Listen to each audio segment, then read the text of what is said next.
बहुत साल पहले की बात है। प्रीतमपुर नाम के एक गांव में मुरारी लाल नाम का एक व्यापारी रहता था। मुरारी लाल के परिवार में उसकी पत्नी और एक 10 साल का बेटा था। व्यापार के अलावा मुरारी लाल के पास अपनी 10 बीघा जमीन भी थी, जिस पर वह मजदूरों से खेती करवाता था। अपने खेतों पर काम करने के लिए मुरारी लाल ने एक हलवाहा रखा हुआ था, जो फसल के मौसम से पहले खेतों में हल चलाता था। इस साल जब खेतों को तैयार करने का समय आया तो सेठ मुरारी लाल का हलवाहा बीमार पड़ गया। वैसे तो सेठ मुरारी लाल बहुत धनवान था, लेकिन वह दयालु स्वभाव का आदमी था। उसने अपने हलवाहे का हालचाल जानने के लिए उसके घर गया और कहा, अरे भाई बिरजू, तुम भी अच्छे समय पर बीमार हो गए हो। अब मेरे खेतों पर हल कौन चलाएगा? बिरजू ने कहा, हुजूर, अगर मेरे बस में होता तो मैं आपके खेतों में हल चलाता, लेकिन मेरी मजबूरी है। इस साल आप किसी और आदमी का इंतजाम कर लीजिए। ठीक है भाई, तुम आराम करो। जब तुम पूरी तरह ठीक हो जाओगे तब मेरे पास आ जाना। इतना कहकर सेठ मुरारी लाल अपने घर वापस आ गया, लेकिन अब उसे चिंता सताने लगी कि खेतों में हल चलाने के लिए वह किसे ढूंढे, क्योंकि खेती का मौसम अब बिल्कुल सिर पर आ गया था और ऐसे समय में गांव के सभी लोग अपने अपने खेतों में व्यस्त थे। इस समय कोई भी मजदूर मिलना बहुत मुश्किल था। उसी गांव में एक युवक रहता था जिसका नाम केशव था। उसका इस दुनिया में कोई नहीं था। गांव में उसकी एक छोटी सी झोपड़ी थी, जो सेठ मुरारी लाल के खेतों के पास ही थी। केशव दिन भर गांव में इधर उधर घूमता रहता था। किसी ने कुछ करने को कहा तो कर देता। केशव हमेशा मस्त रहता था। उसे न दिन की फिक्र थी न रात की चिंता। जब थक जाता तो अपनी झोपड़ी में जाकर सो जाता। केशव हमेशा मस्त मलंग सा बिना किसी चिंता के अपनी झोपड़ी में पड़ा रहता। किसी की उसे कोई परवाह नहीं थी, न कोई छोटा मोटा न कोई बड़ा। उसकी नजर में सब बराबर थे। कोई बच्चा भी उसे किसी काम के लिए कहता तो वह जी मालिक कहकर उसका काम कर देता। कहीं से 2 जून की रोटी मिल जाती तो खा लेता और चला जाता अपनी झोपड़ी में। यही केशव की दिनचर्या थी। जब सेठ मुरारी लाल का हलवाहा बीमार पड़ गया तो वह सोचने लगा कि अब मेरे खेतों को कौन तैयार करेगा, उस पर हल कौन चलाएगा, अब क्या किया जाए। अचानक खेत के मुंडेर पर उसे केशव दिखाई दिया। वह खुश हो गया। उसे लगा कि केशव उसका कहना नहीं टालेगा, इसलिए सेठ मुरारी लाल ने उसे आवाज दी, केशव, ओ केशव। केशव ने उसकी आवाज सुनी तो वहीं से चिल्लाया, पांव लागी मालिक, और दौड़ता हुआ मुरारी लाल के पास पहुंच गया। मुरारी लाल ने कहा, केशव, जो 4 दिन तुम मेरे खेत जोत दो। मेरा हलवाहा बीमार पड़ गया है, वह जब तक ठीक हो जाए तब काम पर आ जाएगा। केशव मुरारी लाल के खेतों पर हल चलाने के लिए तैयार हो गया। केशव सेठ मुरारी लाल के घर से हल और बैल ले आया और खेतों की जुताई में लग गया। मुरारी लाल एक व्यापारी था, तो वह सुबह सुबह तैयार होकर खेत से होता हुआ अपनी दुकान के लिए निकल पड़ा। उसने देखा कि केशव तन्मयता के साथ खेत जोतने में लगा हुआ है। मन ही मन खुश होते हुए मुरारी लाल ने केशव को आवाज देकर कहा, ओ केशव, जरा इधर तो आ। केशव खेत के बीच से ही चिल्लाया, आया मालिक, और दौड़ता हुआ मुरारी लाल के पास पहुंचा और हाँफते हुए पूछा, जी मालिक। मुरारी लाल ने केशव से कहा, देखो केशव, मन लगाकर खेत जोतना, अपना काम समझकर जितना कर सको करना। मैं दुकान से लौटकर तो तुम्हें हलवा खिलाऊंगा। यह सुनकर केशव खुश हो गया और बोला, जी मालिक। इसके बाद मुरारी लाल दुकान पर चला गया और केशव पूरी उमंग के साथ खेत जोतने में लग गया। जब थोड़ी बहुत थकान होती तो केशव गुनगुनाने लगता, मालिक आएंगे, हलवा लाएंगे, मैं तो जी भर के हलवा खाऊंगा, मस्त होकर सोने जाऊंगा। दुकान से लौटते समय मुरारी लाल खेत वाले रास्ते से ही आया। उसने देखा कि केशव खेत जोतने में जुटा हुआ है। उसे यह देखकर आश्चर्य हुआ कि जितना खेत उनका हलवाहा 7 दिनों में जोतता है, उससे कहीं अधिक खेत केशव 1 दिन में ही जोत चुका था। सेठ मुरारी लाल अपने घर लौट गया। वह बाजार से थोड़ा हलवा खरीदकर खेत की ओर चल पड़ा। खेत पहुंचकर उसने केशव को आवाज दी, ओ केशव, आ, बहुत हो गया, अब कल खेत जोत लेना। आ, हाथ मुंह धो ले, थक गया होगा, तुझे भूख भी लगी होगी, जल्दी से आ, मैं तेरे लिए हलवा लेकर आया हूं। केशव ने दूर से ही देखा कि मुरारी लाल के हाथों में बड़ा सा बर्तन था। बड़ा सा बर्तन देखकर वह बहुत खुश हुआ और कुएं पर पहुंचकर उसने हाथ पांव धोए, कुल्ला किया और झूमते हुए मुरारी लाल की ओर चल पड़ा। चलते चलते वह वही गीत गुनगुनाने लगा, जी भर के हलवा खाऊंगा तब मैं सोने जाऊंगा। जब वह सेठ मुरारी लाल के पास पहुंचा तो उसने बर्तन केशव की तरफ बढ़ा दिया। बर्तन जैसे ही केशव ने पकड़ा तो उसके वजन से ही केशव को लगने लगा कि बर्तन खाली है। केशव ने जब बर्तन में झांका तो उसका सारा उत्साह फीका पड़ गया और उसके मुंह से निकला, यह क्या मालिक, आपने तो मुझे कहा था कि आप मुझे हलवा खिलाएंगे। मगर केशव को बीच में ही टोकते हुए मुरारी लाल बोले, हलवा ही तो है।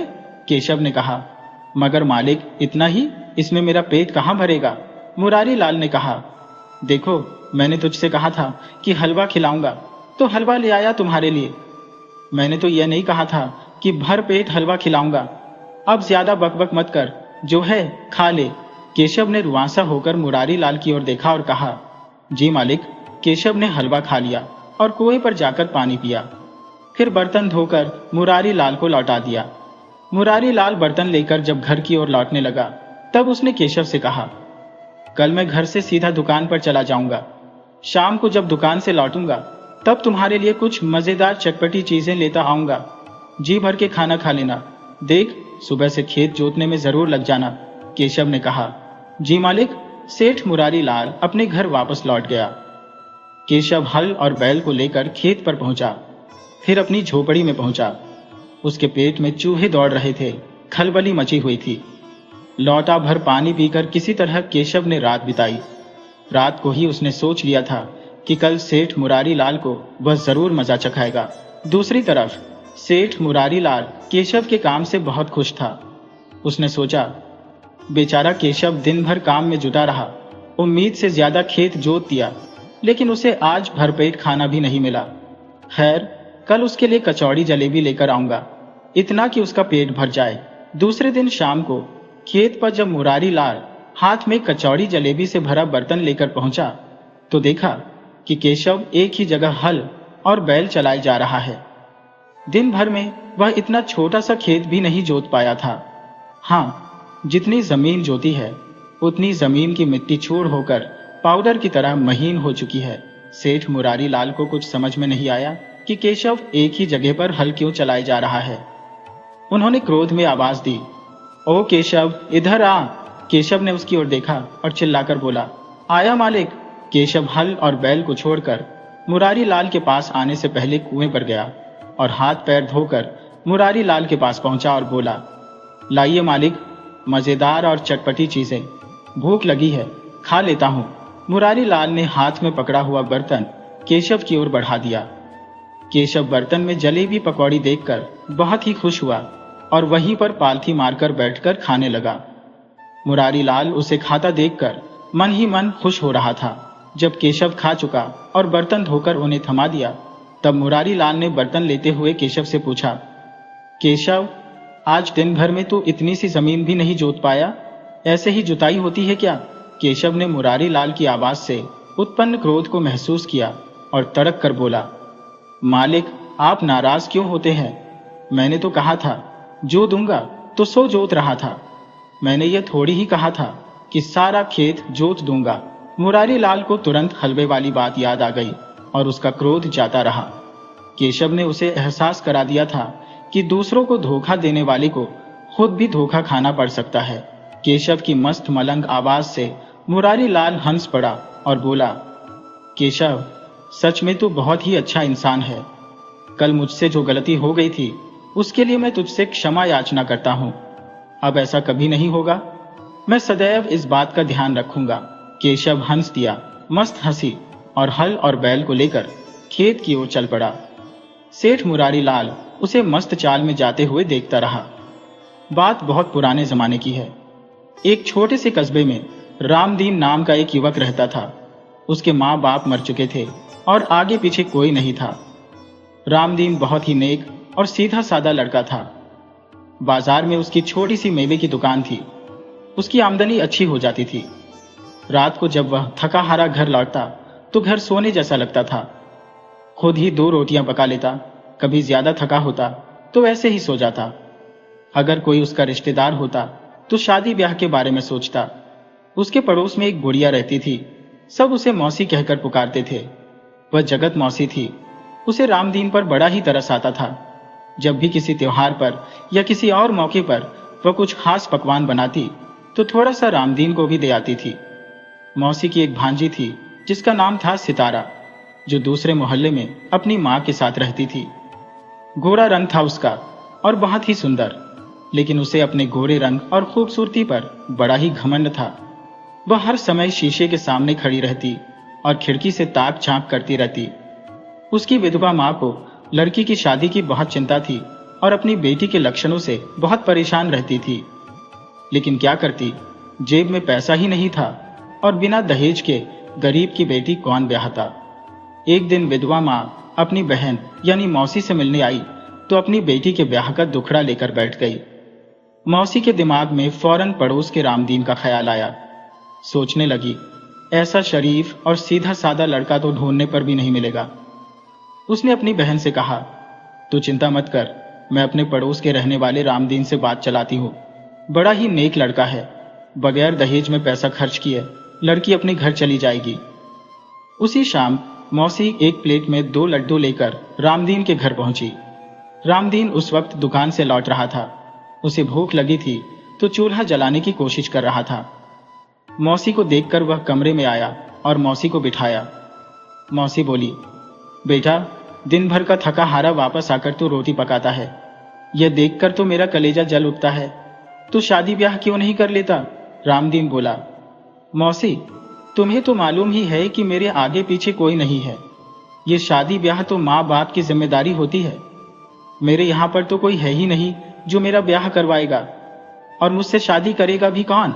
मौसी ने तपाक से कहा, अरे नहीं बेटा, ऐसी बात नहीं करते। मैं अभी जिंदा हूं ना, और फिर तुझ में किस बात की कमी है? कमाऊ बेटा है तू।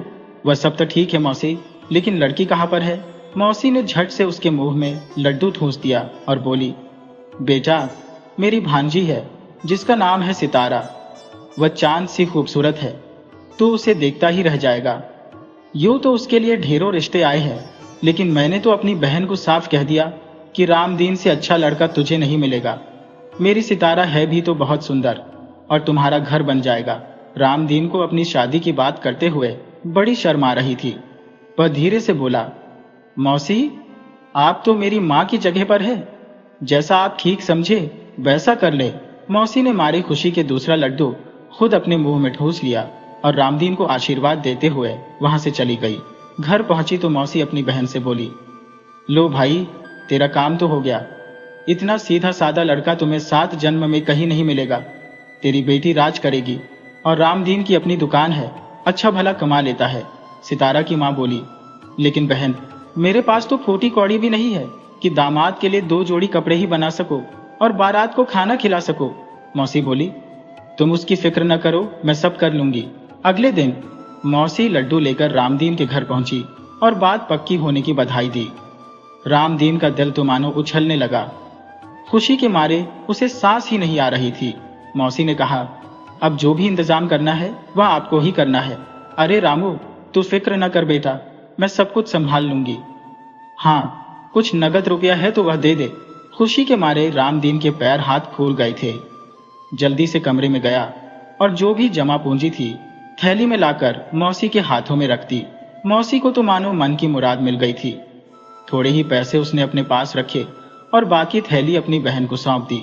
कहने लगी, लो, अब सोच समझकर खर्च करना। अगले महीने ही रामदीन की शादी हो गई। थोड़ी सी बारात थी। रामदीन के ज्यादा दोस्त और जानने वाले भी नहीं थे। उसका एक दोस्त था जिसका नाम था सज्जन, और आसपास के कुछ दुकानदार उसकी बारात में आए थे। रामदीन चांद की तरह बीवी पाकर फूला न समाया। दूसरे दिन उसने 4-5 लोगों को अपने घर पर दावत पर बुलाया। सज्जन भी अपनी माँ और बहन के साथ उसके घर पर आया था। सज्जन ने कहा, भाई, मैं तो भाभी की मुंह दिखाई करूंगा।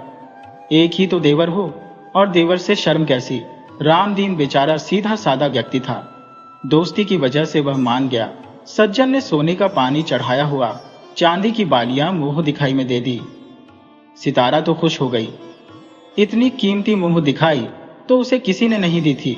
असल में रामदीन का दोस्त सज्जन अपने नाम के बिल्कुल उल्टा था। वह एक नंबर का बदमाश था। खाते पीते बाप का बेटा था। बाप का अपना कारोबार था। पैसे की कोई कमी नहीं थी। थोड़ी बहुत देर तक वह कारोबार पर बैठता और फिर दिन भर आवारा गर्दी करता। रामदीन के साथ वह पाठशाला में पढ़ा था। वहीं से दोस्ती हो गई थी। वैसे दोनों में जमीन आसमान का फर्क था। रामदीन अपने अच्छे व्यवहार के कारण सबको अपने जैसा समझता और सब पर विश्वास कर लेता। उधर सितारा रामदीन की सादगी से परेशान थी। वह चाहती थी कि वह बनी ठनी बैठी रहे और रामदीन उसकी खूबसूरती की तारीफ करता रहे। रामदीन उसे बहुत प्यार करता था, लेकिन न तो उसे ऐसी बातें आती थी, न ही उसे वक्त मिल पाता था। बीवी के पास बैठता तो दुकान कैसे चलती। फिर भी वह हर दूसरे तीसरे दिन अपनी पत्नी के लिए तोहफे ले आया करता था, कभी चूड़ियां तो कभी सस्ते से झुमके। लेकिन सितारा को यह सब पसंद नहीं आते थे। सितारा को दुख था कि उसके पास सोने का एक भी जेवर नहीं है, सिवाय उन बालियों के जो रामदीन के दोस्त सज्जन ने उसे दी थी। वह हर वक्त रामदीन को ताने देती। शाम को रामदीन जब घर लौटता तो खाना पका हुआ नहीं होता था। उसकी पत्नी कहती, लकड़ियां गीली थी। कभी कहती, मेरे सिर में दर्द रहता है। रामदीन बेचारा कभी खुद चूल्हा फूंकता। उसे अपनी कम कमाई का इतना एहसास कभी नहीं हुआ था जितना अब हो रहा था, और उसे यह भी दुख था कि वह अपनी पत्नी को खुश नहीं रख पाता। दूसरी तरफ जब वह दुकान पर चला जाता तो उसका दोस्त सज्जन मिठाइयाँ, कीमती तोहफे लेकर आता। धीरे धीरे सितारा सज्जन के जाल में फंसती चली गई। सज्जन ने उसे समझाया, तुम जैसी खूबसूरत औरत को तो राजकुमारियों की तरह रहना चाहिए। तुम कहाँ इस फकीर रामदीन के चक्कर में फंस गई। सितारा को भी लगने लगा कि उसके साथ नाइंसाफी हुई है, जो उसे रामदीन जैसे गरीब आदमी के साथ ब्याह दिया गया है। उसे तो सज्जन जैसे किसी पैसे वाले की बीवी होना चाहिए था, जो उसके लिए कीमती तोहफे लेकर आता और हर वक्त उसकी खूबसूरती की तारीफ करता। आखिर सज्जन ने उसे समझाया, अपने पति को व्यापार करने के लिए परदेश भेज दो, फिर हम लोग आजादी से मिला करेंगे। मैं तुम्हें सोने के गहने बनवा कर दूंगा। सितारा उसके बहकावे में आ गई। उसने रामदीन का सिर खाना शुरू कर दिया कि इस छोटी सी मेवे की दुकान में तुम कभी ज्यादा नहीं कमा पाओगे। ऐसो आराम की जिंदगी हम कभी नहीं बिता पाएंगे जब तक कि तुम परदेश में जाकर कमाई नहीं करते। तुम्हारी इतनी औकात भी नहीं कि एक नौकरानी ही रख लो। मैं सारा दिन काम करते करते मर जाती हो, दिन भर चूल्हा ही फूंकती रहती हो। मैंने तो अपनी अम्मा के घर पर भी कभी इतना काम नहीं किया था। अब रोज रोज की शिकायतों से तंग आकर रामदीन ने परदेश जाकर कमाई करने का फैसला कर लिया। सज्जन को दोस्त मानकर उसने इस बारे में सलाह ली तो सज्जन ने भी उसकी हाँ में हाँ मिला दी। रामदीन ने अपनी दुकान 1 साल के लिए पड़ोसी दुकानदार को दे दी और उससे जो भी पैसे मिले उसे व्यापार करने के लिए कुछ माल खरीद कर वह सफर पर जाने के लिए तैयार हो गया। पत्नी ने झूठे आंसू बहाते हुए कहा, देखना, जब तक तुम वापस आओगे तो हमारे दिन फिर जाएंगे। हम दोनों के बेहतर भविष्य के लिए मैं तुमसे दूर भी रह लूंगी। भारी दिल के साथ रामदीन सफर के लिए रवाना हुआ। जाते जाते वह सज्जन से कहकर गया, जरा अपनी भाभी का ख्याल रखना, तुम्हारे भरोसे छोड़कर जा रहा हूं, इसे कोई तकलीफ ना हो। सज्जन ने विश्वास दिलाया, तुम निश्चिंत होकर जाओ, भाभी को मैं कोई तकलीफ होने नहीं दूंगा। 1 साल तो पलक झपकते ही गुजर जाएगा। उस जमाने में रेल और गाड़ियां नहीं थी, लोग बैलगाड़ियों पर सफर करते थे। 1 महीने का सफर तय करके रामदीन एक बड़े नगर में पहुंचा और एक छोटी सी सराय में ठहरने का इंतजाम किया। सराय का मालिक एक बहुत ही बूढ़ा और भला आदमी था। उन्होंने रामदीन को सराय में एक कोठरी किराए पर दे दी। वही सराय में वह दोनों समय का खाना खा लेता। सराय के मालिक को जब मालूम हुआ कि रामदीन 1000 मील दूर से व्यापार करने के लिए आया है और पैसा कमाना चाहता है, तो उन्होंने रामदीन को समझाया, बेटा, व्यापार जरा संभल कर करना। इस शहर के लोग बहुत ही बेईमान और कामचोर है। रामदीन ने उनकी सलाह को ध्यान में रखकर वहां पर व्यापार किया। लगभग 10 महीने व्यापार करने के बाद रामदीन को घर की बहुत याद आने लगी और उसने वापस अपने घर जाने का फैसला किया। जबकि उसने अपनी पत्नी सितारा को एक चिट्ठी लिखी थी कि वह 2 महीने के बाद आएगा और उसके लिए तोहफे भी खरीद कर लाएगा। लेकिन अब घर की बहुत याद आने के कारण उसने पहले ही जाने का फैसला कर लिया था। व्यापार का सारा सामान बिक चुका था और उसे अच्छा मुनाफा भी हुआ था। जाते समय उसने बूढ़े आदमी का शुक्रिया किया और कहा कि उसने बाप की तरह उसकी मदद की है। बूढ़े ने कहा, मेरा कोई बेटा नहीं है, सिर्फ एक बेटी है। तुम्हें देखते ही मुझे महसूस हुआ कि अगर मेरा कोई बेटा होता तो तुम जैसा ही होता। जिंदगी रही तो तुमसे मिलने आऊंगा। तुम इतने अच्छे और इतने सीधे साधे हो कि जी चाहता है कि तुम्हारे साथ कभी कुछ गलत ना हो। तुम एक व्यापारी हो तो अक्सर तुम्हें सफर पर आना जाना पड़ेगा, इसीलिए मेरी 3 बातें हमेशा याद रखना। पहली नसीहत यह है कि जहां तक हो सके रोजी रोटी कमाने के लिए परदेश न जाना। अपने देश में जो भी रोटी मिले वह परदेश की रोटी से कहीं अच्छी होती है। भगवान ने सबके लिए रोजी रोटी का इंतजाम किया है। जो कुछ भी तुम्हारी किस्मत में होगा वह तुम्हें जरूर मिलेगा। दूसरी नसीहत यह है कि कभी औरतों के कहने में आकर परदेश के सफर पर मत निकलना।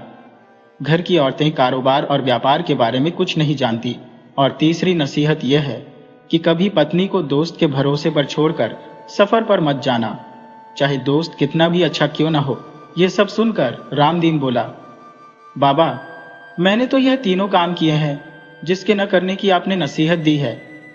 रोजी रोटी की तलाश में मैं परदेश का सफर करके आया हूँ और ये सफर पत्नी के जोर देने पर ही किया और अपने दोस्त को पत्नी का ख्याल रखने की जिम्मेदारी सौंप कर आया हूँ। बूढ़े ने कहा, बेटा, सच में तुम बहुत ही सीधे और नेक आदमी हो, लेकिन दुनिया में हर कोई ऐसा नहीं होता। अब जाओ और यूं समझो कि तुम्हारे घर में चोर घुस गया है, लेकिन खबर देकर मत जाना और जो भी तमाशा देखो उसके मुताबिक एक मर्द की तरह फैसला करना। रामदीन उसी वक्त घर के लिए रवाना हो गया। लगभग 1 महीना उसे रास्ते में लग गया। घर पहुंचा तो शाम का समय हो चुका था। उसे बूढ़े की बात याद आई कि खबर करके घर में मत जाना। उसने सामान बाहर ही रख दिया और दबे पांव चुपचाप घर में दाखिल हो गया। जहां पर कमरे की खिड़की थी वह खिड़की से अंदर झांकने लगा तो कमरे में रोशनी हो रही थी। अंदर से सितारा और सज्जन के हंसने और बोलने की आवाजें आ रही थी।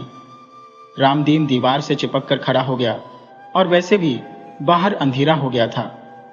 सितारा सज्जन को रामदीन का लिखा हुआ खत सुना रही थी कि वह 2 महीने के बाद अपने घर वापस आएगा और उसे छोड़कर कभी वापस नहीं जाएगा। खत में यह भी लिखा है कि उसने सितारा के लिए बिंदी, पायल और झुमके जैसे तोहफे खरीदे हैं। सितारा और सज्जन उसकी चिट्ठी का मजाक उड़ा रहे थे। सज्जन ने कहा, अरे वह रहेगा फकीर का फकीर ही। अरे सामान खरीद कर रुपए जमाएगा। मैं तो तुम्हारे लिए जो बाजूबंद लाया था वह पूरे 1 लाख का था। सितारा बोली, तुम्हारा और उसका क्या मुकाबला। मुझे तो ये सोचकर उलझन हो रही है कि वह आएगा तो हम कैसे मिलेंगे। सज्जन बोला, तुम 2-3 महीने के बाद फिर से उसे व्यापार के लिए परदेश भेज देना। उस गद्दे की अक्ल अब तुम्हारे ही हाथ में है। इस बात पर दोनों ठहाका लगाकर हंसने लगे। रामदीन सब कुछ सुन रहा था। उसका तो गुस्से के मारे बुरा हाल हो रहा था। उसी वक्त जाकर उसने धड़ाम से दरवाजा खटखटाया। सितारा ने दरवाजा खोला और रामदीन को देखकर उसकी हालत ऐसी हुई कि काटो तो बदन में खून नहीं निकले। पीछे पीछे सज्जन भी आ गया। रामदीन पर उसकी नजर पड़ी तो उसकी सिट्टी पिट्टी गुम हो गई। बड़ी मुश्किल से खुद को संभाल कर वह रामदीन से बोला, मैं तो भाभी का हालचाल मालूम करने आया था कि कहीं इन्हीं किसी चीज की जरूरत ना हो। रामदीन का दिल तो कर रहा था कि वह सज्जन का मुंह नोच ले, परंतु अपने पैर पर काबू करते हुए वह बोला, अब तुम इसे अपने ही घर ले जाओ ताकि इसकी जरूरतों का अच्छी तरीके से ख्याल रख सको। मेरा अब इससे कोई नाता नहीं है। सितारा ने जोर जोर से रोना शुरू कर दिया और सज्जन भी चोरी पर सीना जोरी करते हुए रामदीन को बुरा भला कहने लगा और बोला, यह कैसा जमाना आ गया है। मैं तो भाभी समझकर इतने दिन इनकी देखभाल करता रहा और अब यह है कि मुझ पर ही इल्जाम लगा रहा है। शोर शराबा सुनकर आस पड़ोस के लोग भी जमा हो गए। सबने रामदीन से कहा, रामदीन, तुमने बहुत अच्छा किया जो वापस लौट आए और इस औरत के साथ रिश्ता तोड़ दिया। ऐसी औरत के साथ यही होना चाहिए। हम तो इतने दिनों से इन दोनों की बेशर्मी देख रहे थे, लेकिन सिर्फ तुम्हारे कारण ही चुप थे। यह शरीफ लोगों का मोहल्ला है और हमारे घर में भी बेटी बहुएं हैं। यह खबर सज्जन के माँ बाप तक पहुंची तो वे भी अपने बेटे की करतूतों पर बड़े नाराज और शर्मिंदा हुए। रामदीन ने सज्जन की माँ से कहा, मौसी, आप अपने बेटे का ब्याह सितारा से कर दो। मैं नहीं चाहता कि सितारा बेघर हो जाए और वैसे भी ये दोनों एक दूसरे को पसंद करते हैं और एक साथ खुश रहेंगे। सज्जन ने बहुत हाथ पैर मारे, लेकिन उसकी एक नहीं चली। सज्जन की मां सितारा को अपने घर ले गई ताकि सही मुहूर्त पर दोनों की शादी करवा सके। इस हंगामे में आधी रात बीत चुकी थी। रामदीन लंबे सफर से आया था और थका हुआ था। यह सब कुछ देखकर वह बिल्कुल टूट सा गया। 2 दिन तक तो वह घर से बाहर ही नहीं निकला। उसे परदेश वाले बूढ़े बाबा और उनकी बातें याद आ रही थी। जैसे तैसे उसने महीने 2 महीने गुजारे, लेकिन किसी काम में उसका मन नहीं लगता था।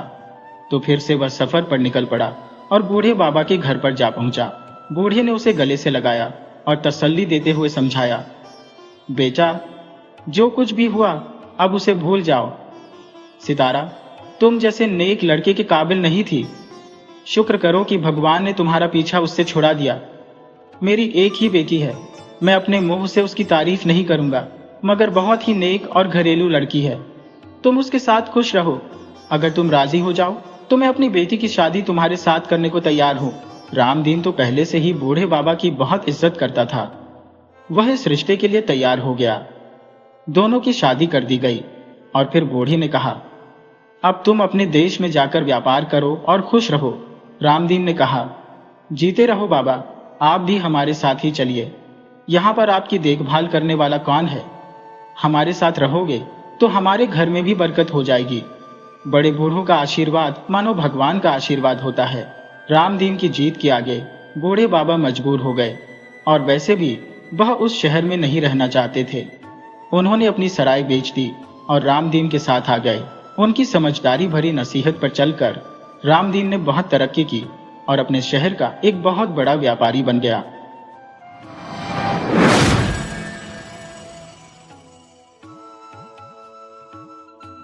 गर्मियों की तपती दोपहर थी। चारों ओर सिर्फ सन्नाटा पसरा हुआ था।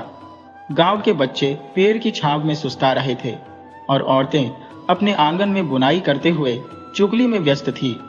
बूढ़े बुजुर्ग अपनी खाटों पर लेटे हाथों से पंखा झलते हुए पुरानी कहानियां दोहरा रहे थे।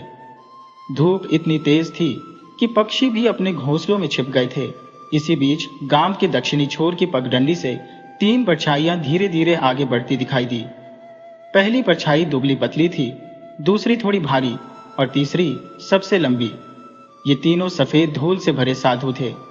उनके शरीर पर जटाई थी, आंखों में अजीब सा तेज था और चेहरे पर भूख की छाया मंडरा रही थी। उनके कंधों पर झोले लटक रहे थे, जिनमें कुछ टूटे फूटे बर्तन और लकड़ी की माला लटकी हुई थी। वे गांव के मुख्य चौक तक पहुंचे, लेकिन किसी से कुछ नहीं कहा। उनके पांव थके हुए थे, लेकिन उनकी चाल में एक अजीब दृढ़ता थी। गांव के बच्चे उन्हें देखकर पहले तो डर गए, फिर थोड़ी देर बाद एक बच्चे ने जाकर पूछा, बाबा, भूख लगी है क्या? साधुओं में से सबसे दुबले वाले ने उसकी ओर देखा और कहा, बेटा, भूख तो जन्म से है और जो भूख हमें सताती है वो रोटी से नहीं मिटती। बच्चा कुछ समझ नहीं पाया और दौड़कर अपनी मां के पास चला गया। थोड़ी ही देर में गांव भर में यह खबर फैल गई कि 3 अजनबी साधु गांव में आए हैं, जो बहुत भूखे हैं पर अजीब बातें कर रहे हैं। प्रधान जी तक यह बात पहुंची तो उन्होंने अपने नौकर को बुलाकर कहा, जा, उन्हें हमारे घर बुला ला। भूखे हैं तो पहले पेट भर खिलाएंगे। साधु कोई आम मेहमान नहीं होते। तीनों साधु प्रधान जी के बड़े आंगन में आकर चुपचाप बैठ गए। खाना परोसा गया, गर्म रोटियां, अरहर की दाल, घुरता और गुड़। तीनों ने ऐसे खाया जैसे कई दिनों से कुछ खाया ही ना हो, लेकिन खा चुकने के बाद भी उनकी आंखों की भूख कम नहीं हुई। प्रधान जी ने मुस्कुराते हुए पूछा, बाबा, अब तो तृप्ति मिली? सबसे भारी शरीर वाले साधु ने गहरी आवाज में कहा, पेट की तृप्ति अलग है, आत्मा की तृप्ति अलग। हम तो आत्मा की भूख से चले आ रही हैं। गांव के लोग अब उनके पास बैठने लगे। कुछ महिलाएं कथा सुनने को आई, कुछ बुजुर्ग बातों में लगे। साधु कुछ कहानियां सुनाने लगे, लेकिन वह कहानियां आम नहीं थी। उनमें युद्ध था, छल था, गया हुआ विश्वास था और एक बार लौटने वाली आत्मा थी जो शांति नहीं पा सकी। धीरे धीरे लोगों के मन में यह शक भी पनपने लगा कि यह कोई आम साधु नहीं है। उनकी बातों में कोई ऐसा छुपा संकेत था जैसे वह किसी को ढूंढ रहे हो, किसी बात की परीक्षा ले रहे हो।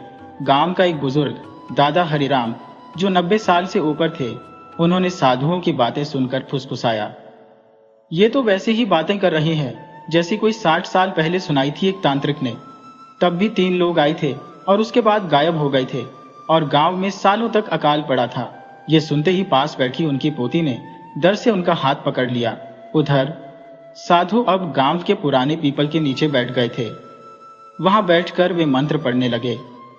अजीब बात यह थी कि मंत्र कोई सामान्य संस्कृत नहीं थी, उसमें कोई प्राचीन भोली बिसरी भाषा का प्रयोग हो रहा था जिसे कोई समझ नहीं पा रहा था। कुछ युवाओं ने उनकी वीडियो मोबाइल में बनाने की कोशिश की, लेकिन कैमरा जैसे अपने आप बंद हो गया। रात को गांव में कुछ अजीब सी घटनाएं घटने लगी। कुछ घरों के चूल्हे अपने आप जल उठे, कुछ के यहाँ दूध खौलते खौलते खून बन गया और 2 बच्चे जो साधुओं को देखने गए थे बेहोश होकर लौटे। एक कह रहा था, बाबा की आंखें लाल हो गई थी जैसे आग। अगले दिन गांव की पंचायत बैठी। कुछ बोले कि इन साधुओं को गांव से निकाल देना चाहिए। कुछ ने कहा कि ये कोई परीक्षा ले रहे हैं, भगवान का भेजा रूप हो सकते हैं। लेकिन तब तक साधु गांव के तालाब के पास एक टूटी झोपड़ी में जा बैठे थे और वहां से बाहर नहीं निकले। जो भी उनके पास जाता उसे बस यही जवाब मिलता, हम भूखे हैं पर रोटी की भूख नहीं है। किसी ने हमें बुलाया है, अब वह सामने आएगा। तीसरी रात गांव के कुत्ते भौंकते रहे। किसी ने देखा कि तीनों साधु अलग अलग दिशाओं में घूम रहे हैं और एक पुरानी कुएं के पास खड़े होकर कुछ खोज रहे हैं। गांव के सबसे छोटे लड़के गोविंद ने छुपकर देखा कि उनमें से एक साधु अचानक हवा में गायब हो गया। फिर दूसरे पल वही प्रकट हो गया। गोविंद डर से चिल्लाया और बेहोश हो गया। अगले दिन जब वह होश में आया तो बस यही बड़बड़ाता रहा, बाबा ने कहा कि भूख खत्म नहीं होगी जब तक राज नहीं खुलेगा। गांव अब 2 भागों में बंट चुका था, एक जो उन्हें भगवान का रूप मानता था और दूसरा जो उन्हें कोई शापित आत्मा समझता था। लेकिन तीनों साधु अब चुप थे। उनकी आंखें अब और भी गहरी लगती थी और चेहरा बिल्कुल निर्जीव। एक सुबह उन्होंने कहा, अब हम अगले पड़ाव की ओर बढ़ेंगे, लेकिन पीछे जो रह जाएगा उसका सामना गांव को करना होगा। गांव के लोग डर और उलझन में पड़ गए। एक औरत ने हिम्मत कर पूछा, बाबा आखिर आप कौन हैं? साधुओं में से सबसे चुप रहने वाले ने पहली बार मुंह खोला और सिर्फ इतना कहा, हम 3 भूखे हैं, पर जिसे खोजना है वह इसी गांव में छुपा है, जल्द ही सब पता चल जाएगा। कहकर वे तीनों गांव से बाहर की ओर चल दिए। लेकिन उनके जाते ही गांव के पुराने बरगद के नीचे जमीन खुद ब खुद दरकने लगी। साधुओं के जाने के बाद गांव जैसे शून्य में चला गया। कोई कुछ बोलता नहीं था, पर हर चेहरा चिंता से लिपटा हुआ था। लोग खामोशी से अपने काम करते, लेकिन निगाहें बार बार उस पगडंडी की ओर चली जाती जहां से वे 3 भूखे साधु आए थे। बरगद के नीचे जो जमीन दरकी थी, वहां गांव के कुछ लड़कों ने जाकर देखा तो वहां कोई गड्ढा नहीं था, बस मिट्टी काली हो गई थी जैसे किसी ने आग जलाई हो। लेकिन किसी ने आग नहीं जलाई थी। दादा हरिराम अब ज्यादा खामोश रहने लगे थे। वे पहले साधुओं को देखकर ही विचलित हो गए थे, लेकिन अब जैसे उन्हें कुछ याद आने लगा हो। एक रात उन्होंने अपने पोते नीरज को बुलाया और धीमे स्वर में कहा, ये वही चिन्ह है, वही 3 साई फिर लौट आए हैं। इस गांव की एक सच्चाई अब फिर से सिर उठाने वाली है। नीरज ने पूछा, कौन सी सच्चाई दादाजी? दादा की आंखें डबडबा गईं। जिसे हमने जमीन में गाड़ दिया था, समझकर कि वह हमेशा के लिए सो जाएगी। उसी रात गांव की औरतों ने देखा कि उनके घरों के बाहर कुछ अजीब सी चीजें रखी हुई थी। सूखे नींबू, राख से भरे मिट्टी के बर्तन और कुछ जगहों पर पुराने सिक्के। किसी को समझ नहीं आया कि यह किसने रखे और क्यों, लेकिन गांव की एक बुजुर्ग महिला गौरादाई ने देखते ही पहचान लिया। उसकी सांसें तेज हो गई।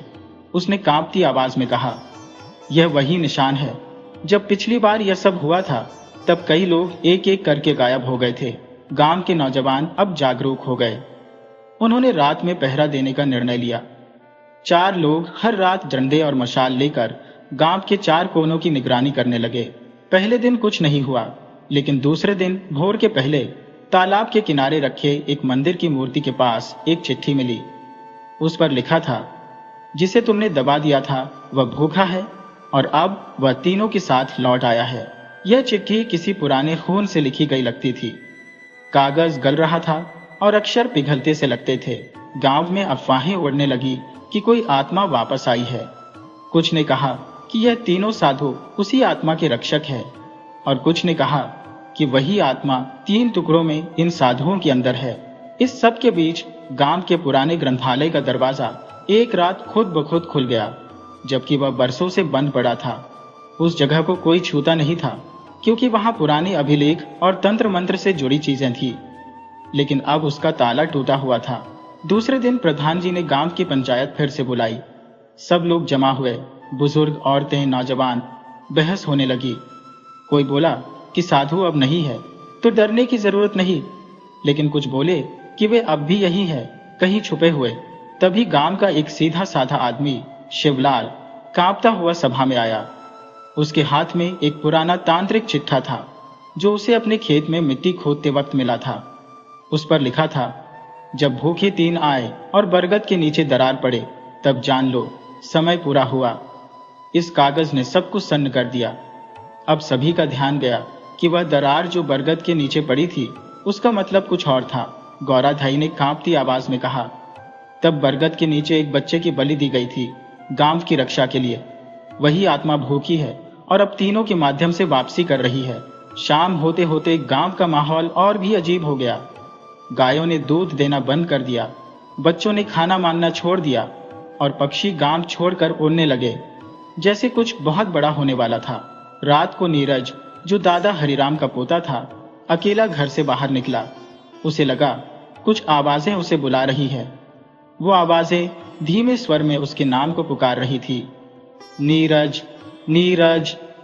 वो आवाजें न पूरी तरह डरावनी थी, न ही सुकून देने वाली, बस रहस्यमयी थी। वो बरगद के पेड़ तक गया। पेड़ के नीचे अब हल्की रोशनी थी, जैसे कोई दीप जल रहा हो, लेकिन कोई दिखाई नहीं दे रहा था। तभी उसे पीठ पीछे किसी की सांसों की गर्माहट महसूस हुई। उसने पलट कर देखा, तीनों साधु वहां खड़े थे, एकदम चुप। उनके चेहरे बदल चुके थे, अब वे किसी भी इंसान जैसे नहीं लगते थे। नीरज ने डर से आंखें बंद कर ली। तभी सबसे ऊंचे साधु ने धीमे स्वर में कहा, राज का समय आ गया है, लेकिन क्या तुम उसे सह सकोगे? नीरज बेहोश होकर जमीन पर गिर गया। जब वो सुबह गांव वालों को तालाब के किनारे मिला तो उसकी आंखें खुली थी, पर बोल नहीं रहा था। उसकी हथेली में कुछ लिखा था, खून से, बस एक शब्द, मुक्ति। अब पूरा गांव समझ गया था कि तीनों भूखे साधु यूं ही नहीं आए थे। वे किसी भूली हुई गलती का हिसाब मांगने आए थे। लेकिन गलती किसने की थी? क्या वह आत्मा अभी भी जीवित थी? और अगर थी तो क्या वह नीरज को अपने माध्यम के रूप में चुन चुकी थी? सवाल कई थे, लेकिन जवाब कोई नहीं। बस इतना तय था, अब जो होगा वो गांव की किस्मत बदल देगा। कोई लौटेगा नहीं जैसा था, और जो भी हुआ उसके पीछे छुपा था गांव का सबसे पुराना, सबसे खतरनाक रहस्य। गांव में तीसरी सुबह अब किसी आम सुबह जैसी नहीं रही थी। चारों तरफ एक अनजानी बेचैनी का आलम था। बच्चों की किलकारियां जैसे रुक गई थी, औरतें धीरे धीरे बोलती थी, और मर्द बिना वजह आसमान की ओर ताकते रहते थे। हर किसी के चेहरे पर एक ही बात तैर रही थी, 3 भूखे साधु आखिर क्या चाहते हैं? नीरज अब भी खामोश था। उसकी आंखें खुली थी, पर वो किसी से कुछ बोल नहीं रहा था। दादा हरिराम हर पल उसके पास बैठे रहते और उसकी आंखों में झांकते रहते, मानो किसी उत्तर की तलाश कर रहे हो। हरिराम जानते थे कि नीरज अब साधारण लड़का नहीं रहा, कुछ उसके अंदर उतर आया था, कोई ऐसा सच जो अब वापस नहीं जा सकता। उसी दिन दोपहर को गांव के बीचों बीच एक पुराना कुआं, जो वर्षों से बंद पड़ा था, अचानक खुद ब खुद खुला पाया गया। कोई उसे खोले नहीं गया, लेकिन उसका पत्थर का ढक्कन एक ओर गिरा हुआ था और अंदर से धुआं उठ रहा था। कुछ नौजवान लड़के हिम्मत करके उसके पास गए। झांक कर देखा तो अंदर कोई चीज चमक रही थी, जैसे किसी पुराने जमाने का दीपक या चांदी का बर्तन हो। लेकिन जब उन्होंने रस्सी डालकर निकालने की कोशिश की तो रस्सी जल गई। उसके बाद से उस कुएं के पास कोई जाने की हिम्मत नहीं कर सका। गांव की पगडंडी से लेकर मंदिर की चौखट तक हर जगह कुछ न कुछ अजीब घट रहा था। कभी अचानक घंटियां बज उठती, कभी रात को किसी के रोने की आवाज आती, तो कभी खेतों में सूखे पेड़ों की शाखाएं खुद ब खुद हिलने लगती, बिना हवा के। गौरादाई, जो इस सब की गवाह पहले भी रह चुकी थी, अब बहुत डरी हुई थी। उसने एक रात अपनी पोती को पास बिठाया और धीरे धीरे एक कहानी सुनाई, एक कहानी जिसे वह कभी किसी को बताना नहीं चाहती थी। उसने कहा कि कई साल पहले इसी गांव में 3 तांत्रिक आए थे। वे बोले थे कि गांव को विपत्ति से बचाने के लिए एक बलिदान देना होगा। वह बलिदान था एक निर्दोष आत्मा का। गांव के कुछ बड़े बुजुर्गों ने सलाह की और तब चुना गया एक नवजात बालक, जिसे बरगद के नीचे जमीन में दबा दिया गया। 3 तांत्रिकों ने वह क्रिया पूरी की और बोले कि अब 100 वर्षों तक गांव सुरक्षित रहेगा। लेकिन उन्होंने यह नहीं बताया था कि 100 साल बाद उस आत्मा की भूख दुगनी होकर वापस लौटेगी। अब लगता है वही आत्मा भूखी है, उसे मुक्ति चाहिए और वह 3 तांत्रिक अब साधु बनकर लौटे हैं अपनी अधूरी प्रक्रिया को पूरा करने। गांव में अब एक अलग किस्म की हलचल थी। हर किसी को अपने ऊपर खतरे का एहसास होने लगा। नीरज, जो अब तक चुप था, तीसरे दिन अचानक रात में घर से गायब हो गया। जब लोग उसकी तलाश में निकले तो उसकी चप्पलें बरगद के पास मिली और एक मिट्टी का दीपक जलता हुआ रखा था, उसी जगह जहां पहले दरार पड़ी थी। दादा हरिराम फूट फूट कर रो पड़े। उन्होंने कहा, उसने बुलाया है उसे, लेकिन अभी खेल शुरू हुआ है। तभी गांव के मंदिर में घंटियों की आवाज तेज हो गई और सब कुछ जो अब तक रुक रुक कर हो रहा था अब खुलकर सामने आने लगा। तीनों साधु अब हर रात दिखाई देने लगे, कभी कुएं के पास, कभी मंदिर के भीतर, तो कभी किसी के आंगन में। गांव का पुजारी, जो वर्षों से भगवान की सेवा कर रहा था, एक रात मंदिर में बेहोश मिला। उसकी जुबान काटी हुई थी और आंखों में डर समाया हुआ था। वो कुछ बोल नहीं सका, बस एक कांपती उंगली से बरगद की ओर इशारा करता रहा। अब गांव के कई लोग भागने लगे, लेकिन जैसे ही कोई गांव छोड़ने की कोशिश करता, कुछ अनहोनी हो जाती। किसी की बैलगाड़ी पलट जाती, किसी का बच्चा गुम हो जाता, तो किसी के कानों में एक अजीब सीटी बजने लगती और वह बेहोश हो जाता। ये मान लिया गया कि अब कोई भाग नहीं सकता। तीसरी रात को जब चंद्रमा बिल्कुल साफ आसमान में चमक रहा था, नीरज गांव के बीचों बीच प्रकट हुआ। उसकी आंखें अब लाल थी और शरीर पर कुछ चिन्ह बने हुए थे, जैसे किसी ने लोहे की गर्म छड़ से जलाया हो। उसने धीमे स्वर में कहा, जिसे तुमने दफन किया वो मैं हूं, लेकिन अब भूख बढ़ चुकी है। तीनों भूखे साधु अब केवल प्रतीक है, असली भूख मेरी है, और जब तक उसका अंत नहीं होगा ये गांव बचेगा नहीं। सब लोग डर के मारे कांपते रहे। नीरज की आवाज में अब एक गूंज थी, जैसे कोई और बोल रहा हो उसके माध्यम से। वह बोला, मुझे मुक्ति दो, नहीं तो सब कुछ जलाकर भस्म कर दूंगा। गांव के लोगों को समझ नहीं आ रहा था कि क्या करें। तीनों साधु अब नीरज के पीछे खड़े थे, एक गहरे सन्नाटे में, और सिर्फ उनकी सांसें सुनाई दे रही थी। और वहीं से शुरू हुआ गांव की सबसे बड़ी परीक्षा का समय। गांव की रातें अब चुप नहीं रहती थी। हर कोना कुछ न कुछ कहता रहता, कभी सरसराहट, कभी सीटी, कभी दूर से आती चीखें, और कभी कभी तो सन्नाटा इतना गहरा होता कि आदमी को अपने दिल की धड़कन भी शोर लगने लगती। उस रात जब नीरज ने सबके सामने खुद को उस भूखी आत्मा का पुनर्जन्म बताया, गांव की उम्मीदें लगभग टूट चुकी थी। हरिराम अब थक चुके थे। उन्होंने सारी उम्र ईमानदारी और धर्म के रास्ते पर चलकर बिताई थी, लेकिन अब उनके अपने पोते में वह आत्मा बस गई थी जिसे उन्होंने खुद कभी नहीं देखा था। लेकिन अब यह गांव का सवाल नहीं था, यह रक्त का सवाल था। उन्होंने अपने कमरे के कोने से पुरानी लकड़ी की संदूक निकाली, जिस पर धूल की मोटी परत जमी थी। उस संदूक में एक पुरानी लोहे की थाली, कुछ तांबे के सिक्के, एक जले हुए कागज का टुकड़ा और एक छोटी सी किताब थी, अतृप्त आत्माओं का विधि विधान।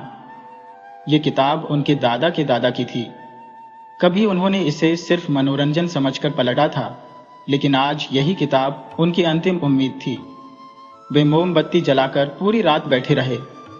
किताब के अंतिम पृष्ठ पर कुछ खास निर्देश थे।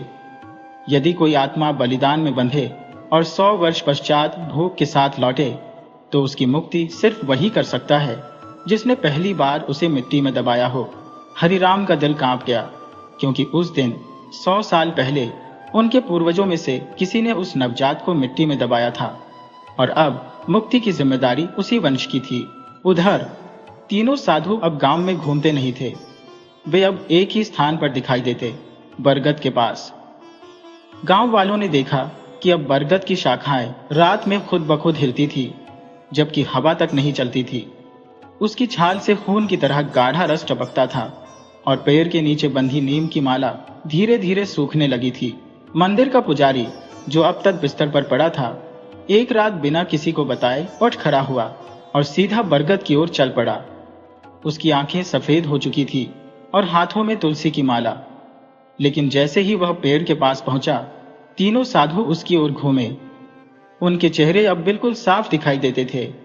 एक की आंखें पूरी तरह काली थी, दूसरे की जीभ बाहर लटक रही थी और तीसरे का चेहरा जैसे राख से बना हो। पुजारी ने कुछ बोलने की कोशिश की, लेकिन साधुओं ने अपनी हथेली उसके माथे पर रख दी और पुजारी वहीं पत्थर बन गया। अब डर ने गांव को पूरी तरह जकड़ लिया। बच्चे अब रोते नहीं थे, औरतें घर से बाहर नहीं निकलती थी और मर्द एक दूसरे की आंखों में देखते तक नहीं थे। सबके भीतर एक ही सवाल था, अगला कौन? नीरज अब खुलेआम गांव में घूमता था, पर वह पहले जैसा नहीं था। उसकी चाल में अजीब लचक थी और आंखों में शून्य। जब वह बोलता तो लगता जैसे कोई पुराना मरा हुआ आदमी बोल रहा हो। लेकिन एक रात जब गांव के लोग उसे नजरअंदाज करने की कोशिश कर रहे थे, उसने सबके सामने गांव की सबसे बड़ी सच्चाई कह दी। उसने कहा, इस गांव की नींव खून से भरी है। मेरे साथ सिर्फ अन्याय नहीं हुआ था, बलिदान हुआ था, लेकिन बलिदान अधूरा था। मुझे भूखा छोड़ दिया गया। अब मैं वही चाहता हूं जो मुझसे छीना गया, जीवन। लेकिन अब एक जीवन नहीं, कई जीवन, क्योंकि जितने लोग उस दिन मौन थे, उतने ही अब मुझ पर ऋणी है। लोग कांप गए। हर कोई जानता था कि उस दिन के अपराध में किसी न किसी के पूर्वज शामिल थे और अब वह आत्मा सबका हिसाब मांग रही थी। हरिराम ने किताब की आखिरी पंक्तियों को फिर से पढ़ा। मुक्ति तभी संभव है जब आत्मा को उसकी भूख के बदले आत्मीयता मिले, उसे समझाया जाए, पुकारा जाए और उसकी स्मृति को शांति दी जाए। वह जान गए कि अब नीरज को वापस बुलाने का एक ही रास्ता है, उस आत्मा को यह समझाना कि बदला नहीं, शांति उसकी मुक्ति है। लेकिन ऐसा कर पाना असंभव था, क्योंकि आत्मा अब भूख में नहीं, बदले में थी। हरिराम ने गांव के 5 सबसे बुजुर्गों को बुलाया। वे सभी उन वंशों से थे जिन्होंने कभी उस नवजात आत्मा के बलिदान को मंजूरी दी थी। सबने स्वीकार किया कि गलती हुई थी, लेकिन अब सिर्फ क्षमा मांगने से कुछ नहीं होगा, कुछ त्याग करना होगा। वो त्याग क्या था, किसी को नहीं पता था। लेकिन उसी रात गांव के मंदिर में अचानक घंटियां अपने आप बजने लगी और एक लौ दिखाई दी, सफेद, शुद्ध, शांत, जो मंदिर से उठकर बरगद की ओर चली। लोग पीछे पीछे दौड़े। बरगद के पास नीरज खड़ा था, पर अब वो रो रहा था। उसकी आंखों से आंसू निकल रहे थे और उसका शरीर कांप रहा था। साधु अब पीछे हट गए थे और उसी समय मंदिर की वह लौ नीरज के शरीर में समा गई।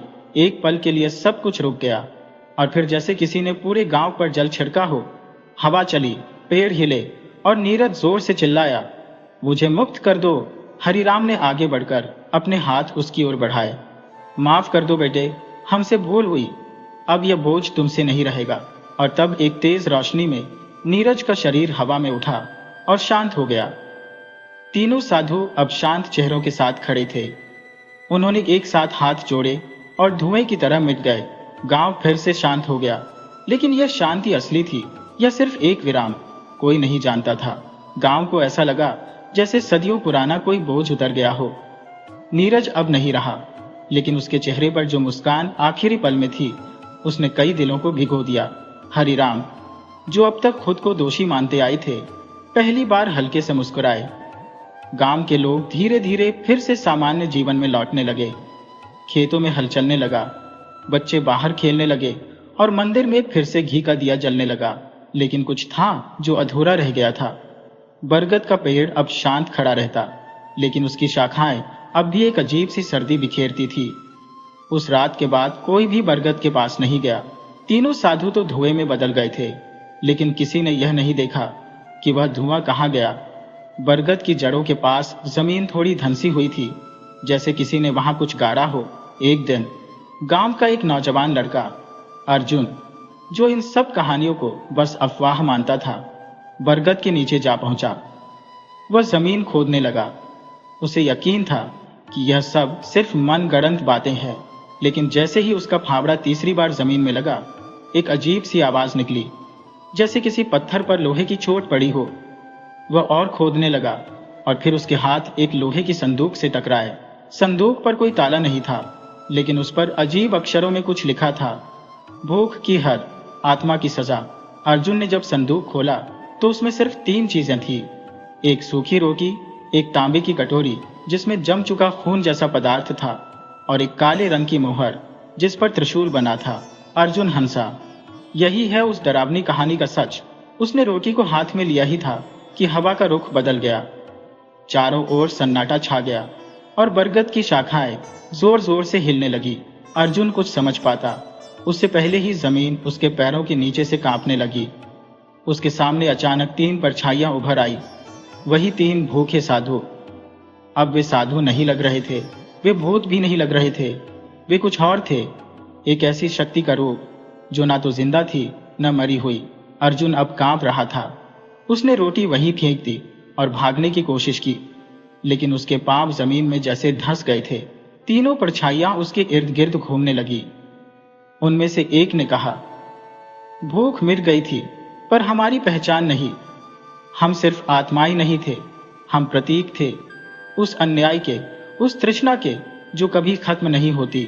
दूसरे ने कहा, जिस रोटी को तुमने हंसकर उठाया वही हमारे अस्तित्व की आखिरी निशानी थी, और अब जब तुमने उसे छुआ है तुम हमारी कहानी का हिस्सा बन गए हो। तीसरे ने आगे बढ़कर अर्जुन की ओर देखा और बोला, हम चले गए थे, लेकिन सिर्फ इंतजार में थे अगली भूख के, और अब हम फिर जिंदा हैं। अर्जुन चीखता रहा, लेकिन उसकी आवाज किसी ने नहीं सुनी। जब अगली सुबह गांव के लोग बरगद के पास पहुंचे तो वहां ना अर्जुन था न संदूक, बस एक चीज वहां रह गई थी, वही सूखी रोटी, जो अब भी वैसी ही थी जैसे किसी ने उसे अब भी रखा हो। इसके बाद गांव में फिर अजीब घटनाएं होने लगी। मवेशी बिना कारण मरने लगे, कुओं का पानी लाल दिखने लगा, और रातों में किसी के रोने की आवाज आने लगी। हरिराम, जो अब बहुत वृद्ध हो चुके थे, समझ गए थे कि यह सब समाप्त नहीं हुआ है, यह बस एक चक्र है जो फिर से शुरू हुआ है। एक रात वे अपने पोते के कमरे में गए। अब नीरज तो नहीं रहा, लेकिन उसकी पुरानी चीजें अभी भी वहां थी। उन्होंने उसकी किताबों के नीचे एक पुरानी डायरी पाई। डायरी में नीरज ने लिखा था, दादा, अगर मैं कभी वापस ना आऊं तो जानिए कि मैं अब भी उसी रोटी को देख रहा हूं जो मुझे कभी मिली ही नहीं। हरिराम की आंखों से आंसू बह निकले। उन्होंने गांव के मंदिर में सबको इकट्ठा किया और कहा, हमें अपनी गलती दोहरानी नहीं चाहिए। अब यह भूमि भूत की नहीं, भक्ति की होनी चाहिए।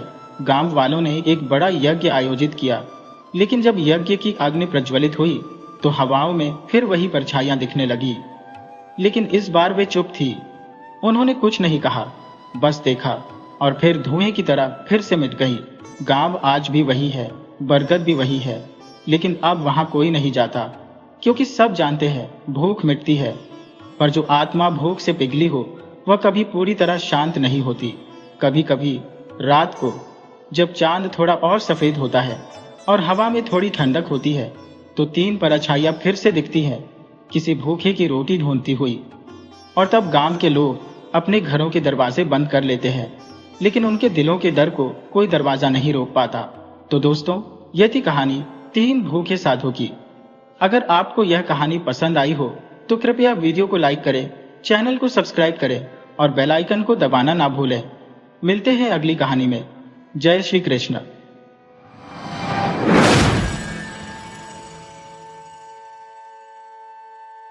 बीजापुर नाम के गांव के मुखिया सूरजभान बहुत ही समझदार और सुलझे हुए इंसान थे। गांव में होने वाले सभी तरह के लड़ाई झगड़े और किसी भी तरह के विवाद को सुलझाने के लिए वह हमेशा तैयार रहते थे। सूरजभान के पास गांव के लोगों का कोई भी विवाद आता तो वह उसे बड़े ही न्यायपूर्ण और तर्कशील तरीके से सुलझाते थे। गांव के सभी लोग उनके द्वारा दिए गए फैसले का बहुत ही आदर करते थे। न सिर्फ उनके गांव बीजापुर, बल्कि आसपास के गांव के कई लोग भी अपनी समस्याओं और झगड़ों का निपटारा करने के लिए मुखिया सूरजभान के पास आते थे। सूरजभान के बारे में यह बात बहुत ही प्रसिद्ध थी कि वह किसी भी मामले का दूध का दूध और पानी का पानी कर देते हैं। हालांकि उस गांव के लोगों को यह अधिकार भी था कि अगर वह किसी कारण से मुखिया के द्वारा दिए गए निर्णय से संतुष्ट ना हो तो वह राजा के दरबार में भी न्याय के लिए गुहार लगा सकते थे। लेकिन आज तक ऐसा कभी नहीं हुआ था कि सूरजभान के द्वारा किसी मामले के निपटारे के लिए दिए गए फैसले पर लोग असंतुष्ट हो। उनकी बुद्धिमानी और तर्कशील निर्णय के कारण सभी लोग उनके निर्णय को ही अंतिम निर्णय समझते थे। मुखिया सूरजभान के घर पर अक्सर इसी कारण से लोगों का आना जाना लगा रहता था। प्रतिदिन वह कई तरह के विवाद और झगड़ों का निपटारा करते थे। आज तक किसी भी व्यक्ति को न्याय के लिए राजा के दरबार में जाने की आवश्यकता नहीं पड़ी थी। इसी नगर के राजा थे राजा चक्रधर, जो अपनी प्रजा का बहुत ही ख्याल रखते थे। महाराज चक्रधर के 2 संतानें थी, उनका बेटा पृथ्वी और उनकी बेटी कुसुमलता। महाराज चक्रधर ने अपनी प्रजा के कल्याण के लिए कई तरह की योजनाएं चला रखी थी। राजा चक्रधर के दरबार में एक से एक बढ़कर समझदार और बुद्धिमान मंत्री थे। इन्हीं में से एक थे उनके न्याय मंत्री, जिनका नाम था चंद्रसेन। न्याय मंत्री चंद्रसेन बुद्धिमान होने के साथ साथ दूरदर्शी भी थे। एक दिन की बात है, महाराज ने अपने न्याय मंत्री चंद्रसेन को कुछ परेशान देखा तो कहने लगे, क्या बात है न्याय मंत्री जी, हम पिछले कुछ दिनों से देख रहे हैं कि आप कुछ परेशान से नजर आ रही है।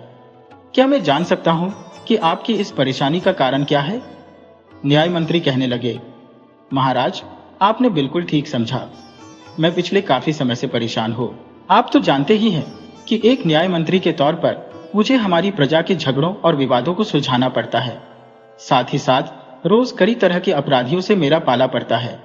मैं आज तक अपने कार्य को पूरी ईमानदारी और निष्ठा से निभाता आ रहा हूं, लेकिन पिछले कुछ महीनों से एक समस्या मेरे सामने आ रही है। राजा ने कहा, मंत्री जी, आप तो स्वयं सारी प्रजा की समस्याएं दूर करते हैं, भला आप जैसे बुद्धिमान और विवेकशील आदमी को कौन सी समस्या आ गई? न्याय मंत्री ने कहा, महाराज बात यह है कि जैसा कि आप जानते हैं, अब लोग पहले से कहीं ज्यादा समझदार और सावधान रहने लगे हैं, लेकिन इसके साथ ही राज्य में अपराधों और विवादों की संख्या भी बढ़ने लगी है, जिसकी वजह से प्रतिदिन मेरी कचहरी में आने वाले मामलों की संख्या बढ़ती ही जा रही है। प्रतिदिन मुझे लगभग 20 से 25 विवाद और झगड़ों को सुलझाना पड़ता है। मैं अकेला व्यक्ति ऐसा करने में असमर्थ महसूस कर रहा हूं, क्योंकि आजकल अपराधी भी बहुत ही चालाक हो गए हैं। मेरा पूरा दिन कचहरी में ही बीत जाता है, जिसके कारण ना तो मैं अपने परिवार को समय दे पा रहा हूं। इसीलिए मैं चाहता हूं कि आप मेरी सहायता के लिए एक न्याय अधिकारी की नियुक्ति कीजिए, ताकि प्रतिदिन आने वाले विवादों को तेजी से निपटाया जा सके। अपने न्याय मंत्री की यह समस्या सुनकर महाराज कहने लगे, आपने ठीक कहा न्याय मंत्री जी, सचमुच आजकल अपराधों की संख्या बढ़ने के कारण आपका काम भी बहुत ज्यादा हो गया है। मुझे आपके सहायक के तौर पर एक न्याय अधिकारी की नियुक्ति करने में कोई आपत्ति नहीं है। क्या आपकी नजर में कोई ऐसा व्यक्ति है जो इतना योग्य और बुद्धिमान हो कि वह बिना किसी पक्षपात के लोगों के झगड़ों का निपटारा कर सके? न्याय मंत्री ने कहा, महाराज, हमारे ही राज्य के एक गांव बीजापुर में मुखिया सूरजभान रहते हैं। मैंने उनके बारे में काफी सुना है। वह अपने इलाके के सभी झगड़ों और विवादों का निपटारा बड़ी समझदारी और न्यायपूर्ण तरीके से करते हैं। मुझे लगता है कि वह न्याय अधिकारी के पद के लिए बिल्कुल उपयुक्त व्यक्ति है। राजा ने कहा, ठीक है मंत्री जी, लेकिन मैं उनको न्याय अधिकारी नियुक्त करने से पहले उनकी परीक्षा लेना चाहता हूँ, उनको जांचना चाहता हूँ। आप मुझे 1 सप्ताह का वक्त दीजिए। मैं इस 1 सप्ताह में ही यह निर्णय करूंगा कि आपकी सहायता के लिए न्याय अधिकारी किसको नियुक्त किया जाए। साथ ही साथ मैं बीजापुर के मुखिया सूरजभान की न्याय की परीक्षा भी करूंगा। यदि वह मेरी परीक्षा में खरे उतरे तो उन्हें आपकी सहायता के लिए न्याय अधिकारी के रूप में नियुक्त कर दिया जाएगा।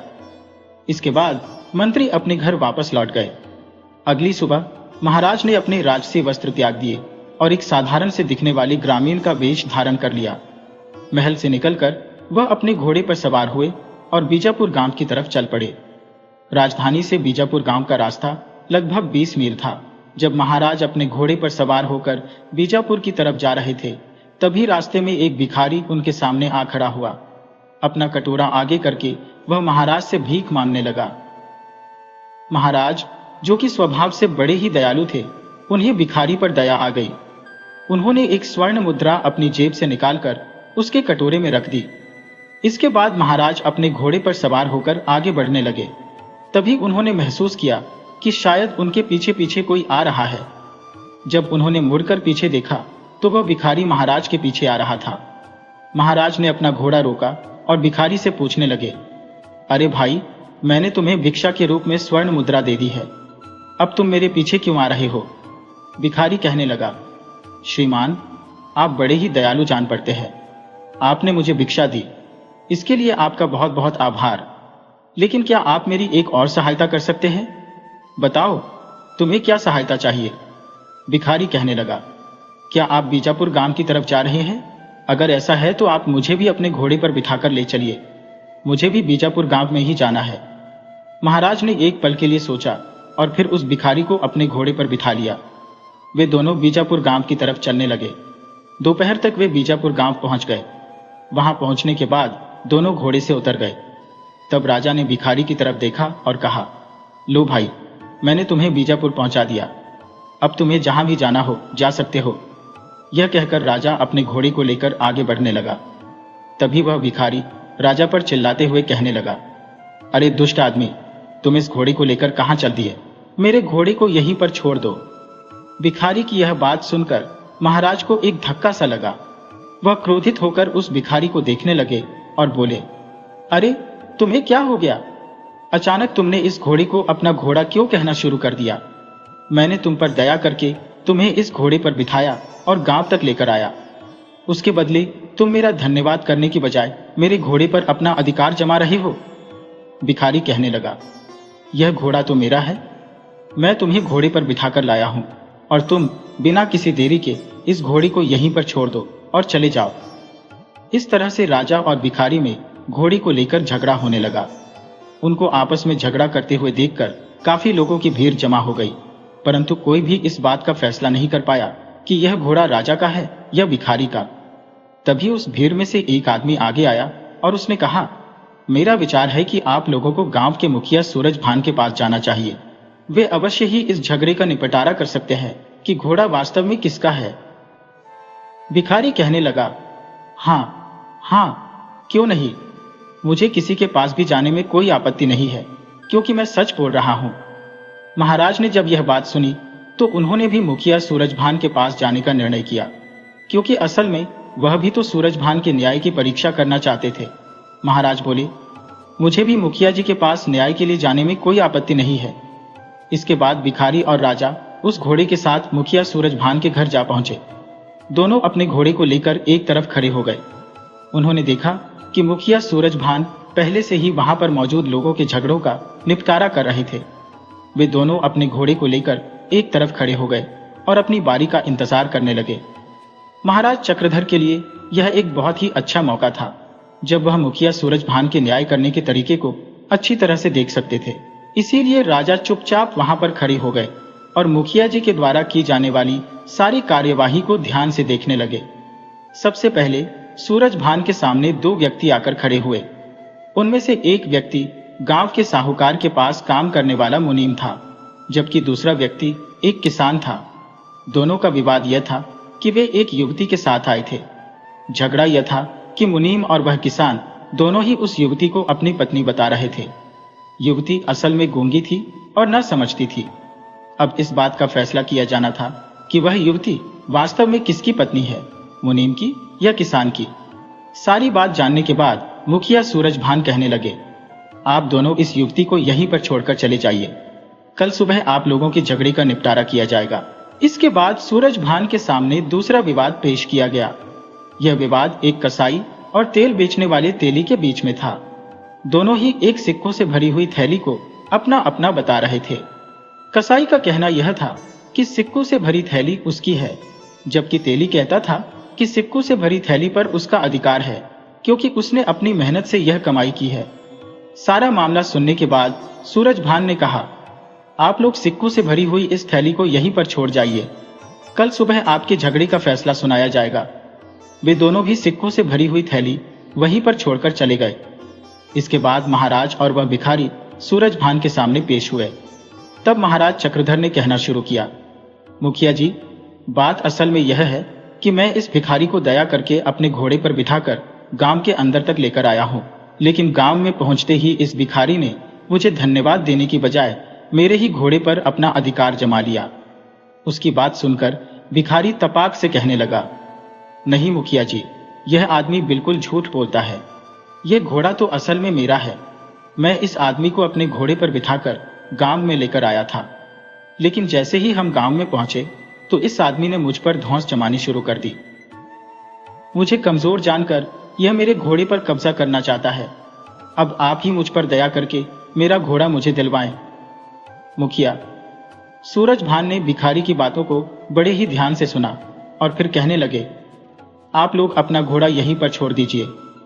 कल सुबह इस बात का फैसला किया जाएगा कि घोड़ा किसका है। इसके बाद राजा और भिखारी भी वहां से चले गए।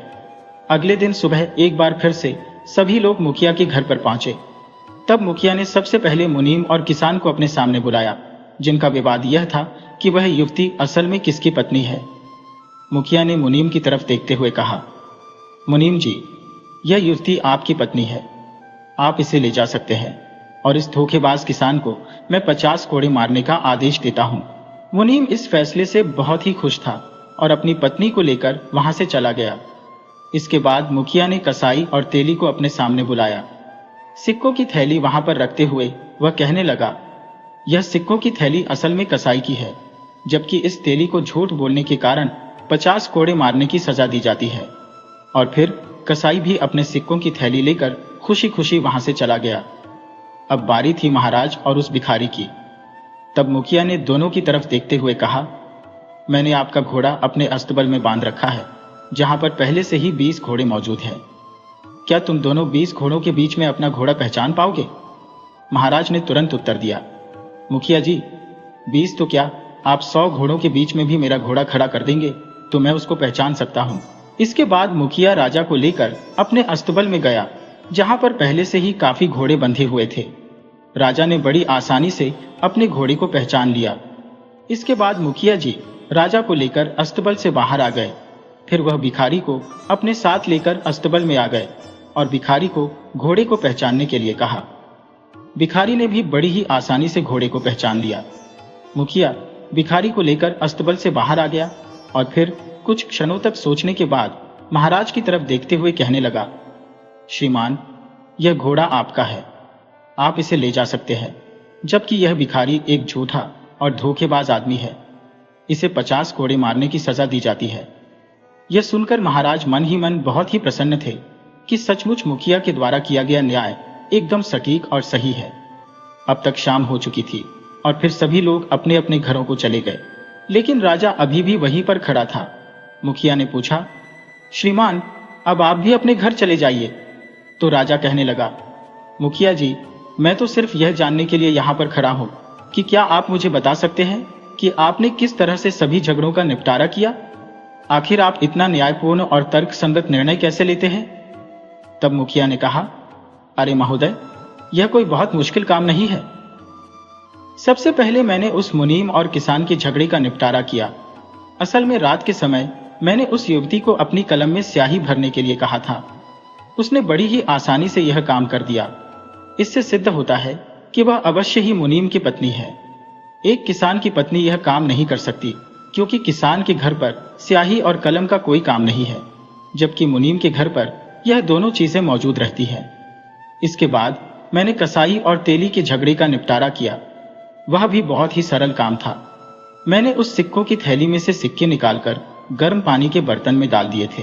अगर वह सिक्के तेली के होते तो अवश्य ही उन सिक्कों पर लगा हुआ तेल गर्म पानी में डालने पर पानी की सतह पर आ जाता, लेकिन ऐसा कुछ नहीं हुआ, जिससे यह बात सिद्ध हो गई कि वह सिक्के तेली के नहीं थे। इसके बाद मैंने आपका और उस भिखारी का फैसला किया। यह भी बहुत ही आसान काम था। मैं आप दोनों को एक एक करके घोड़े के पास ले गया तो आप दोनों ने बड़े ही आराम से घोड़े को पहचान लिया था। बात असल में यह थी कि यह मायने नहीं रखता कि किसने घोड़े को पहचाना, बल्कि मायने यह रखता है कि घोड़े ने आप दोनों में से किसको पहचाना। दरअसल जब आप घोड़े को पहचानने के बाद वहां से चले गए थे, तब घोड़े ने भी आपको पहचान लिया था। वह आपको देखते ही सिर हिलाने लगा था। साथ ही साथ जब आप वहां से निकले तो वह भी आपके पीछे पीछे आने लगा था। लेकिन भिखारी को देखकर उसने ऐसी कोई भी हरकत नहीं की, जिससे मुझे इस बात का विश्वास हो गया कि घोड़ा आपका ही है। इस तरह से मैंने तीनों फैसले बिल्कुल न्यायपूर्ण और तर्कसंगत तरीके से दिए हैं। मुखिया जी की बातें सुनकर राजा बहुत ही प्रभावित हुए। तब उन्होंने मुखिया सूरजभान को अपना असली परिचय देते हुए कहा, मैं इस राज्य का राजा चक्रधर हूं। असल बात यह है कि मैं तुम्हारे न्याय और तर्क शक्ति की जांच करने के लिए आया था, जिस पर तुम बिल्कुल खरे उतरे हो। मैं चाहता हूं कि अब तुम मेरे साथ राजधानी चलो और वहां पर हमारे न्याय मंत्री चंद्रसेन के साथ एक न्याय अधिकारी के तौर पर काम करो, ताकि न्याय मंत्री जी का काम थोड़ा आसान हो सके। मुझे पूरी उम्मीद है कि तुम इस काम के लिए मना नहीं करोगे। सारी सच्चाई जानने के बाद मुखिया सूरजभान ने महाराज को प्रणाम किया और कहने लगा, महाराज, आप हमारे राज्य के राजा हैं और राजा ईश्वर का रूप माना जाता है। इसीलिए मैं आपकी आज्ञा को ईश्वर की आज्ञा मानते हुए उसका पालन करूंगा। मैं आपके साथ राजधानी चलने को तैयार हो। अगली सुबह वे दोनों राजमहल की तरफ रवाना हो गए। राजमहल में पहुंचने के बाद महाराज ने अपने न्याय मंत्री को बुलाया और सूरजभान से उनका परिचय कराते हुए कहने लगे, मंत्री जी, जैसा आपने कहा था, सूरजभान सच में खरा सोना है। मुझे अब इस बात का पूरा विश्वास है कि अब आप दोनों मिलकर हमारी राज्य की न्याय व्यवस्था को और भी ज्यादा मजबूत करेंगे। इसके बाद सूरजभान को न्याय मंत्री चक्रधर के सहायक के तौर पर एक न्याय अधिकारी बना दिया गया। महाराज बहुत खुश थे कि सूरजभान के रूप में उन्हें एक बहुत ही बुद्धिमान और समझदार न्याय अधिकारी मिल गया है।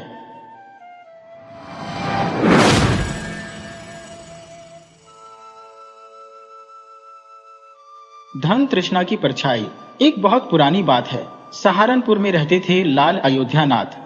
जब तक वे निर्धन थे तब तक धन की कोई लालसा नहीं थी, लेकिन जब संपन्न हो गए तो रात दिन उनकी चिंता धन को बढ़ाने की हो गई। धन तृष्णा का ईंधन है, जितना अधिक धन आता उतनी ही तृष्णा बढ़ती। लाल अयोध्यानाथ सोचते थे कि कोई ऐसा उपाय निकालें जिससे कुछ ही दिनों में लाखों रुपया इकट्ठा हो जाए। एक समय था जब वे रुपयों को हाथ की मैल समझते थे, लेकिन अब वे धन के लिए अपने प्राण देने को तैयार थे। अब उनकी आंखें खुल चुकी थी। साधु और महंतों की सेवा के लिए वे कभी बड़ी श्रद्धा रखते थे, लेकिन अब वे इसे सबसे बड़ी भूल मानने लगे थे। बैंक में जमा धन ने उनकी सभी अच्छाइयों को भी भस्म कर दिया था। हालांकि उनकी पुरानी आदतें कभी कभी वापस आ जाती थी, जैसे युवावस्था में बचपन की झलक दिखती है, पर यह अवस्था स्थायी नहीं रहती। नए स्वघात के सामने पुराने विचार गायब हो जाते थे, जैसे बुढ़ापा यौवन को निगल लेता है। लाल अयोध्यानाथ के दरवाजे पर कोई साधु आता तो उनका चेहरा खिल उठता था, लेकिन आतिथ्य सत्कार में वह श्रद्धा नहीं होती थी। एक बार की बात है, संध्या का समय था। लाल अयोध्यानाथ के दरवाजे पर एक साधु आकर रुका और बोला, बाबा, रात काटने के लिए स्थान मिल जाएगा? साधु का चेहरा संतोष की मूर्ति था और आंखें अमृत का कटोरा। लाल अयोध्यानाथ का हृदय भक्ति भाव से भर गया। वह झुककर बोले, सर, आंखों पर।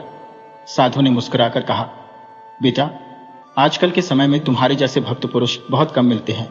संसार से धर्म का भाव जैसे उठ गया है। अयोध्यानाथ का हृदय खुशी से खिल उठा। साधु की प्रशंसा सुनकर उन्हें ऐसा प्रतीत हुआ मानो उन्हें स्वर्ग मिल गया हो। मुस्कान होठों तक आई, लेकिन उन्होंने दबा ली। वे बोले, महाराज, यदि साधु संतों की सेवा न की तो इस मानव जीवन का क्या लाभ? साधु महाराज अंदर आए। लाल अयोध्यानाथ ने स्वागत सत्कार में कोई कसर नहीं छोड़ी।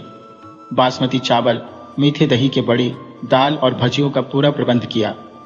यह सब देख साधु का हृदय प्रसन्न हो गया। रात भर बातें चलती रही, ज्ञान और भक्ति के द्वार खुले रहे। अंततः अयोध्यानाथ ने पूछा, महाराज, आप साधु कैसे बने? साधु ने मुस्कुराकर उत्तर दिया, बेटा, बुढ़ापा आ गया है।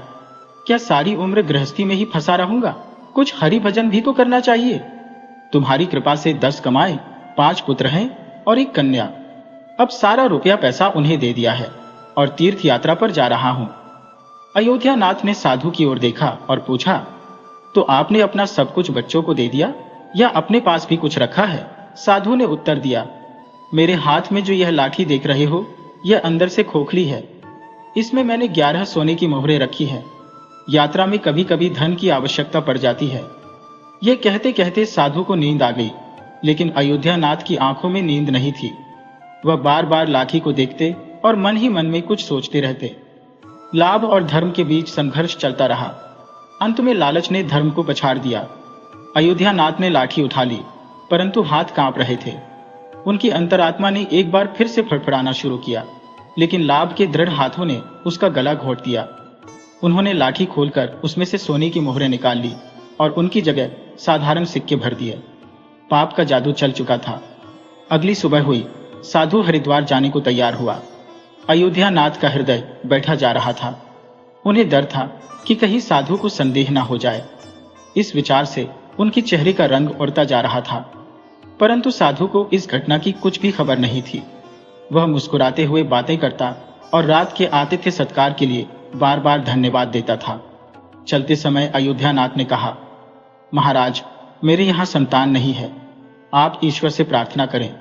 हम पापी लोग हैं, हमारी प्रार्थना का असर नहीं होता। आप महात्मा हैं, परमात्मा आपकी जरूर सुनेगा। साधु ने उत्तर दिया, सुनेगा या नहीं यह तो वही जाने, परंतु मैं तुम्हें आशीर्वाद देता हूं कि भगवान तुम्हें संतान दे। यह कहकर साधु चला गया। अयोध्या नाथ के सर से जैसे बोझ उतर गया। उन्हें ऐसा प्रतीत हुआ मानो साधु के जाने के साथ ही उनके हृदय से पत्थर हट गया हो। वह इस चोरी के फल से नहीं बच सकते थे, यह उनका मन और मस्तिष्क अनुभव कर रहा था, परंतु वह इस चोरी के प्रकट होने से बहुत डरते थे। इधर साधु महाराज हरिद्वार पहुंचे तो उनका हृदय प्रसन्न हो गया। वहां साधु संतों को देखकर उन्हें ऐसी प्रसन्नता हुई मानो स्वयं भगवान के दर्शन हो गए हो। उनका मन ब्रह्मानंद में लीन हो गया। एक हलवाई को बुलाकर बोले, मैं एक महायज्ञ करना चाहता हूं, जिसमें हरिद्वार के समस्त साधुओं को भजन कराया जाएगा। इसमें सारा खर्च कितना बैठेगा? हलवाई ने अंदाज लगाकर उत्तर दिया, 750। इसमें सब कुछ हो जाएगा, सब कुछ बहुत अच्छी तरह से हो जाएगा महाराज। साधु ने थोड़ी देर के लिए सोचा और फिर कहा, तुम यह सब प्रबंध कर सकोगे? जी बिल्कुल कर सकेंगे, हलवाई ने उत्तर दिया। तो फिर सारा प्रबंध तुम ही करो, जो खर्चा होगा मैं दे दूंगा। यह कहते हुए साधु महाराज ने अपने लाठी की ओर देखा।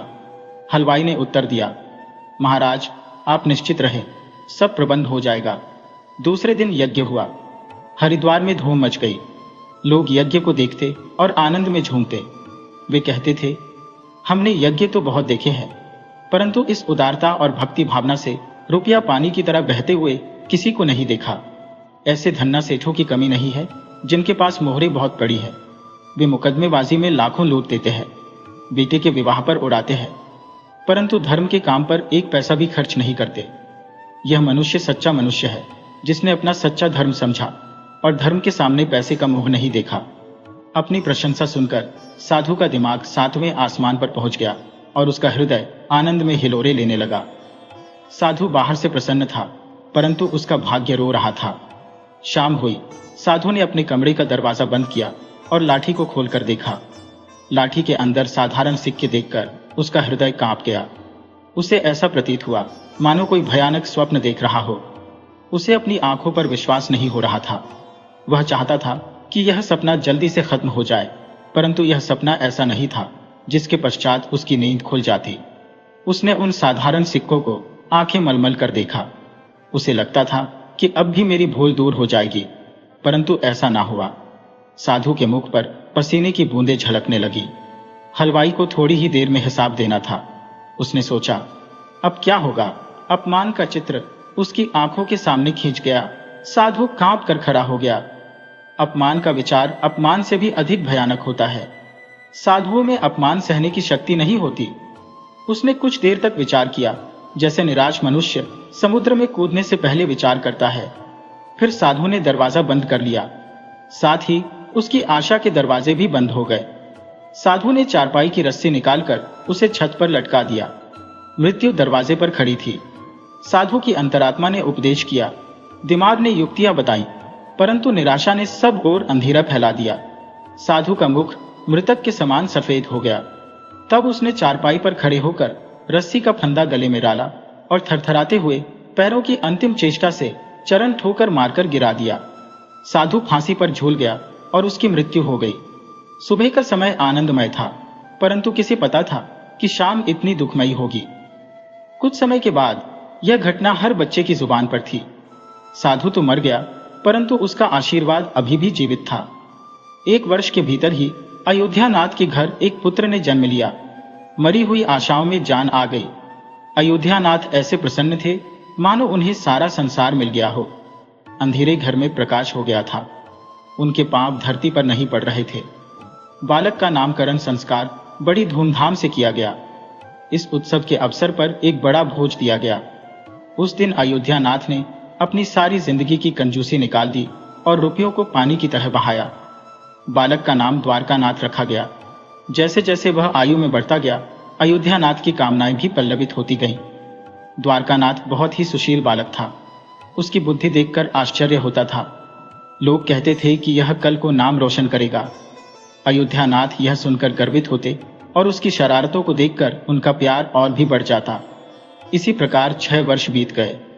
द्वारकानाथ स्कूल में पढ़ने गया। वहां उसकी प्रतिभा का विकास हुआ। सोना कुंदन बन गया। वह सदैव अपनी श्रेणी में प्रथम आता।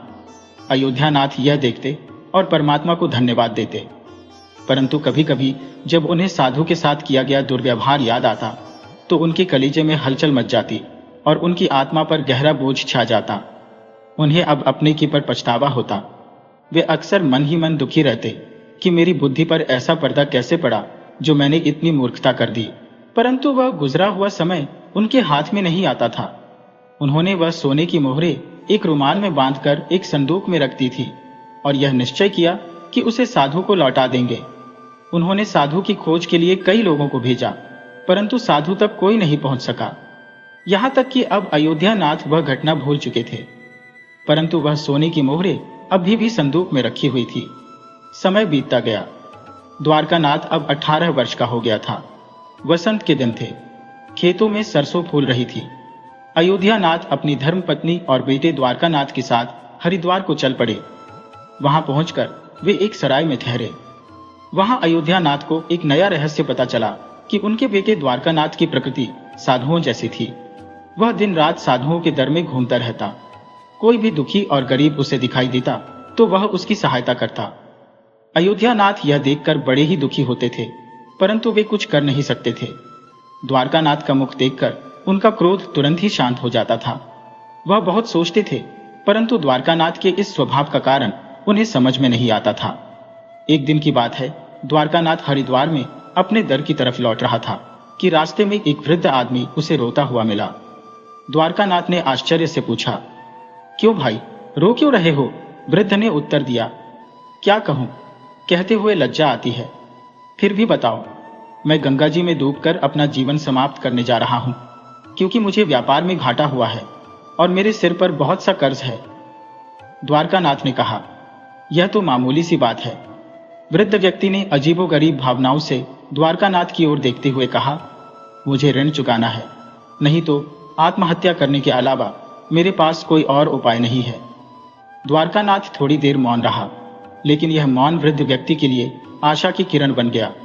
बहते हुए आंसू रुक गए।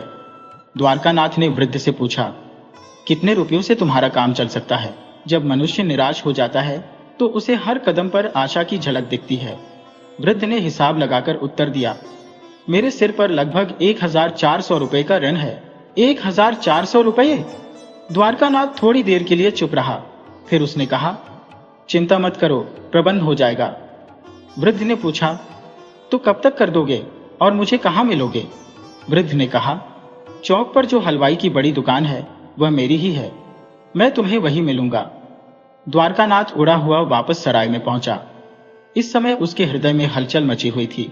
उसका मन व्याकुल था। वह चाहता था कि जितनी जल्दी हो सके वृद्ध का संकट दूर कर दे। उसे किसी दिव्य शक्ति ने विश्वास दिला दिया था कि इस वृद्ध की सहायता करना उसका धर्म है। वह एक विशेष भावुकता के साथ घर पहुंचा।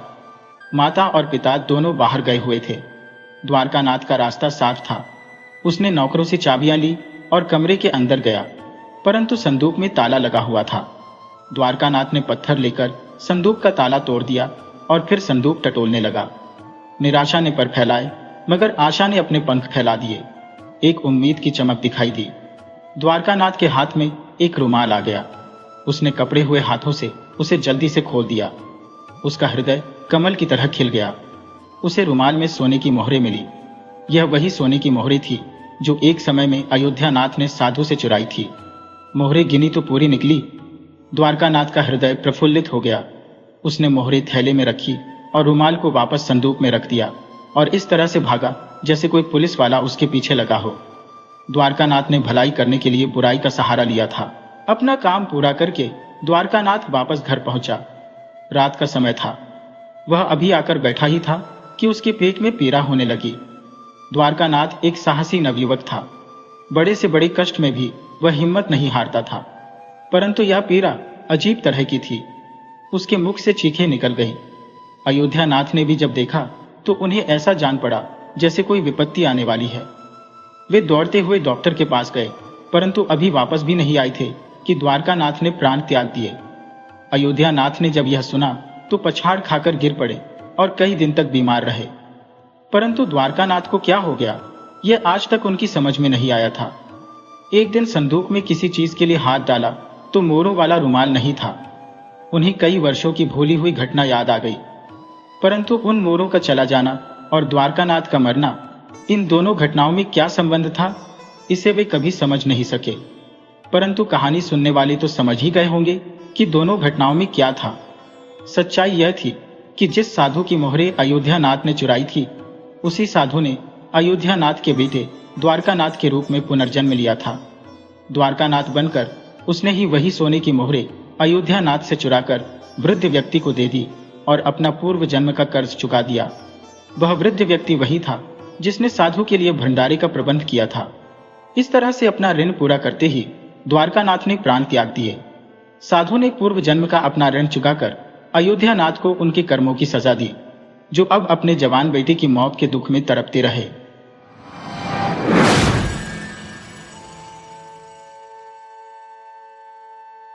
फरिश्ता बनाम इंसान।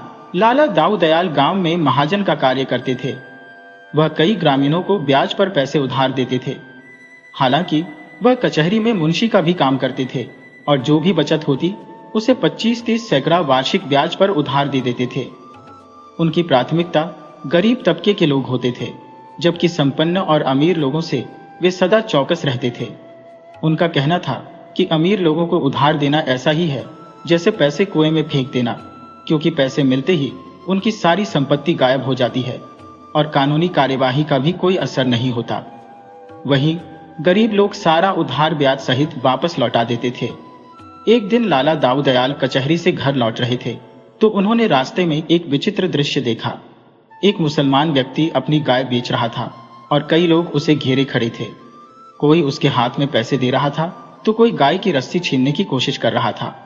वह गरीब मुसलमान बड़ी मजबूती से रस्सी पकड़े हुए था। गाय बहुत आकर्षक थी, छोटी सी गर्दन, भारी पुट्ठे और दूध से भरे थन। पास में एक सुंदर बछड़ा भी था।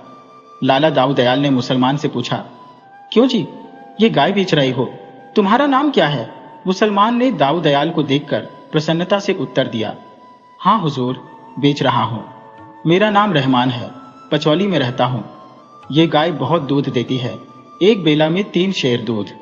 यह इतनी सीधी है कि बच्चे भी दूध निकाल सकते हैं। दाऊ दयाल को गाय पसंद आई और उन्होंने मोलभाव शुरू किया। रहमान को पैसों की आवश्यकता थी और दाऊ दयाल को गाय की। अंततः सौदा 55 रुपयों में तय हुआ। हालांकि रहमान अभी भी मोह के बंधन में बंधा हुआ था और गाय को छोड़ने में हिचकिचा रहा था। तभी एक आदमी पास आकर बोला, अबे, हम 60 रुपये देंगे, हमारे साथ चल। लेकिन रहमान ने मना कर दिया और गाय की रस्सी को और मजबूती से पकड़ लिया। आखिरकार जब उन लोगों ने निराश होकर हार मान ली और अपनी अपनी राह पकड़ ली, तब रहमान ने थोड़ा आगे बढ़कर दाऊ दयाल से कहा, हुजूर, आप तो भले व्यक्ति प्रतीत होते हैं। आप इस गाय की देखभाल करेंगे, पर ये बाकी सब कसाई थे। इनके हाथ में तो मैं 50 रुपये में भी अपनी गाय नहीं बेचता। आप सही समय पर आए नहीं तो ये लोग जबरदस्ती गाय छीन ले जाते। मैं बड़ी मुसीबत में फंसा हूं साहब, इसीलिए ये गाय बेचने निकला हूं, वरना इस घर की लक्ष्मी को कभी नहीं बेचता। इसे मैंने अपने हाथों से पाला है, कैसे कसाई के हाथ में दे देता। सरकार, यह जितनी खली खाएगी उतना ही दूध देगी। भैंस का दूध भी इतना मीठा और गाढ़ा नहीं होता। हुजूर, आपसे एक और विनती है, अपने चरवाहे को समझा दीजिएगा कि इसे मारे नहीं। दाऊ दयाल ने आश्चर्यचकित होकर रहमान की ओर देखा और सोचने लगे, हे भगवान, इस श्रेणी के व्यक्ति में भी इतना सौजन्य और दया भाव हो सकता है। बड़े बड़े महात्मा भी इसको प्राप्त नहीं कर सकते। उन्होंने घर पहुंचकर रहमान को पैसे दिए। रहमान ने रुपयों को अपनी गांठ में बांधा, एक बार फिर अपनी गाय को प्रेम भरी नजरों से देखा और दाऊ दयाल को सलाम करके चला गया। रहमान एक गरीब किसान था और गरीब के सभी दुश्मन होते हैं। उसके गांव के जमींदार ने लगान बढ़ा दिया था। जब रहमान लगान नहीं भर सका और पैसों की जरूरत आन पड़ी तो उसे मजबूर होकर गाय बेचनी पड़ी। उसके घर में बैलों के सिवा कोई संपत्ति नहीं थी। वह इस गाय को प्राणों से भी ज्यादा प्रिय मानता था, पर आवश्यकताओं ने उसे विवश कर दिया। पचौली में मुसलमानों के कई घर थे और अब कई सालों के बाद हज का रास्ता खुला था। गांव के कई लोग हज करने जा रहे थे। रहमान की बूढ़ी माता भी हज के लिए तैयार हुई और रहमान से बोली, बेटा, यह मेरी अंतिम इच्छा है। खुदा तुम्हें इस नेकी का फल देंगे। मुझे एक बार हज यात्रा करवा दो। मातृभक्ति ग्रामीणों का विशिष्ट गुण है, लेकिन रहमान के पास इतने रुपए नहीं थे। वह सोचने लगा, किसी से उधार ले लूं, कुछ ऊख पैर कर दे दूंगा, बाकी अगले साल चुका दूंगा। मगर उधार किससे लो? कम से कम 100 रुपए तो चाहिए ही। किसी महाजन से जान पहचान भी नहीं थी। जो एक दो बनिए थे वे बहुत ऊंची दरों पर पैसा देते थे। तब रहमान ने सोचा, चलूं लाला दाऊ दयाल के पास, वे बाकी सबसे अच्छे हैं। सुना है वादे पर पैसा देते हैं और हिसाब किताब साफ रखते हैं। कई दिनों तक सोच विचार के बाद वह हारकर दाऊ दयाल के पास गया और रुपए उधार मांगे। दाऊ दयाल बोले, तुम्ही ने तो वह गाय मेरे हाथों बेची थी ना? हाँ हुजूर, रहमान ने जवाब दिया। रुपए तो मैं वापस कर दूंगा, लेकिन मैं वादे पर ही पैसे लेता हूं। अगर वादा पूरा न किया तो फिर कोई रियायत नहीं होगी। बताओ कब लौटाओगे? रहमान ने मन में हिसाब लगाकर कहा, सरकार 2 साल की मियाद रख लीजिए। अगर 2 साल में नहीं चुका पाया तो ब्याज की दर 100 रुपए सैकड़ा हो जाएगी। ठीक है, दाऊ दयाल ने कहा, लेकिन इस बार मैं नालिश नहीं करूंगा। रहमान को कुछ पैसे मिल गए, लेकिन कुछ कटौती लिखाई, नजराना और दलाली में चली गई।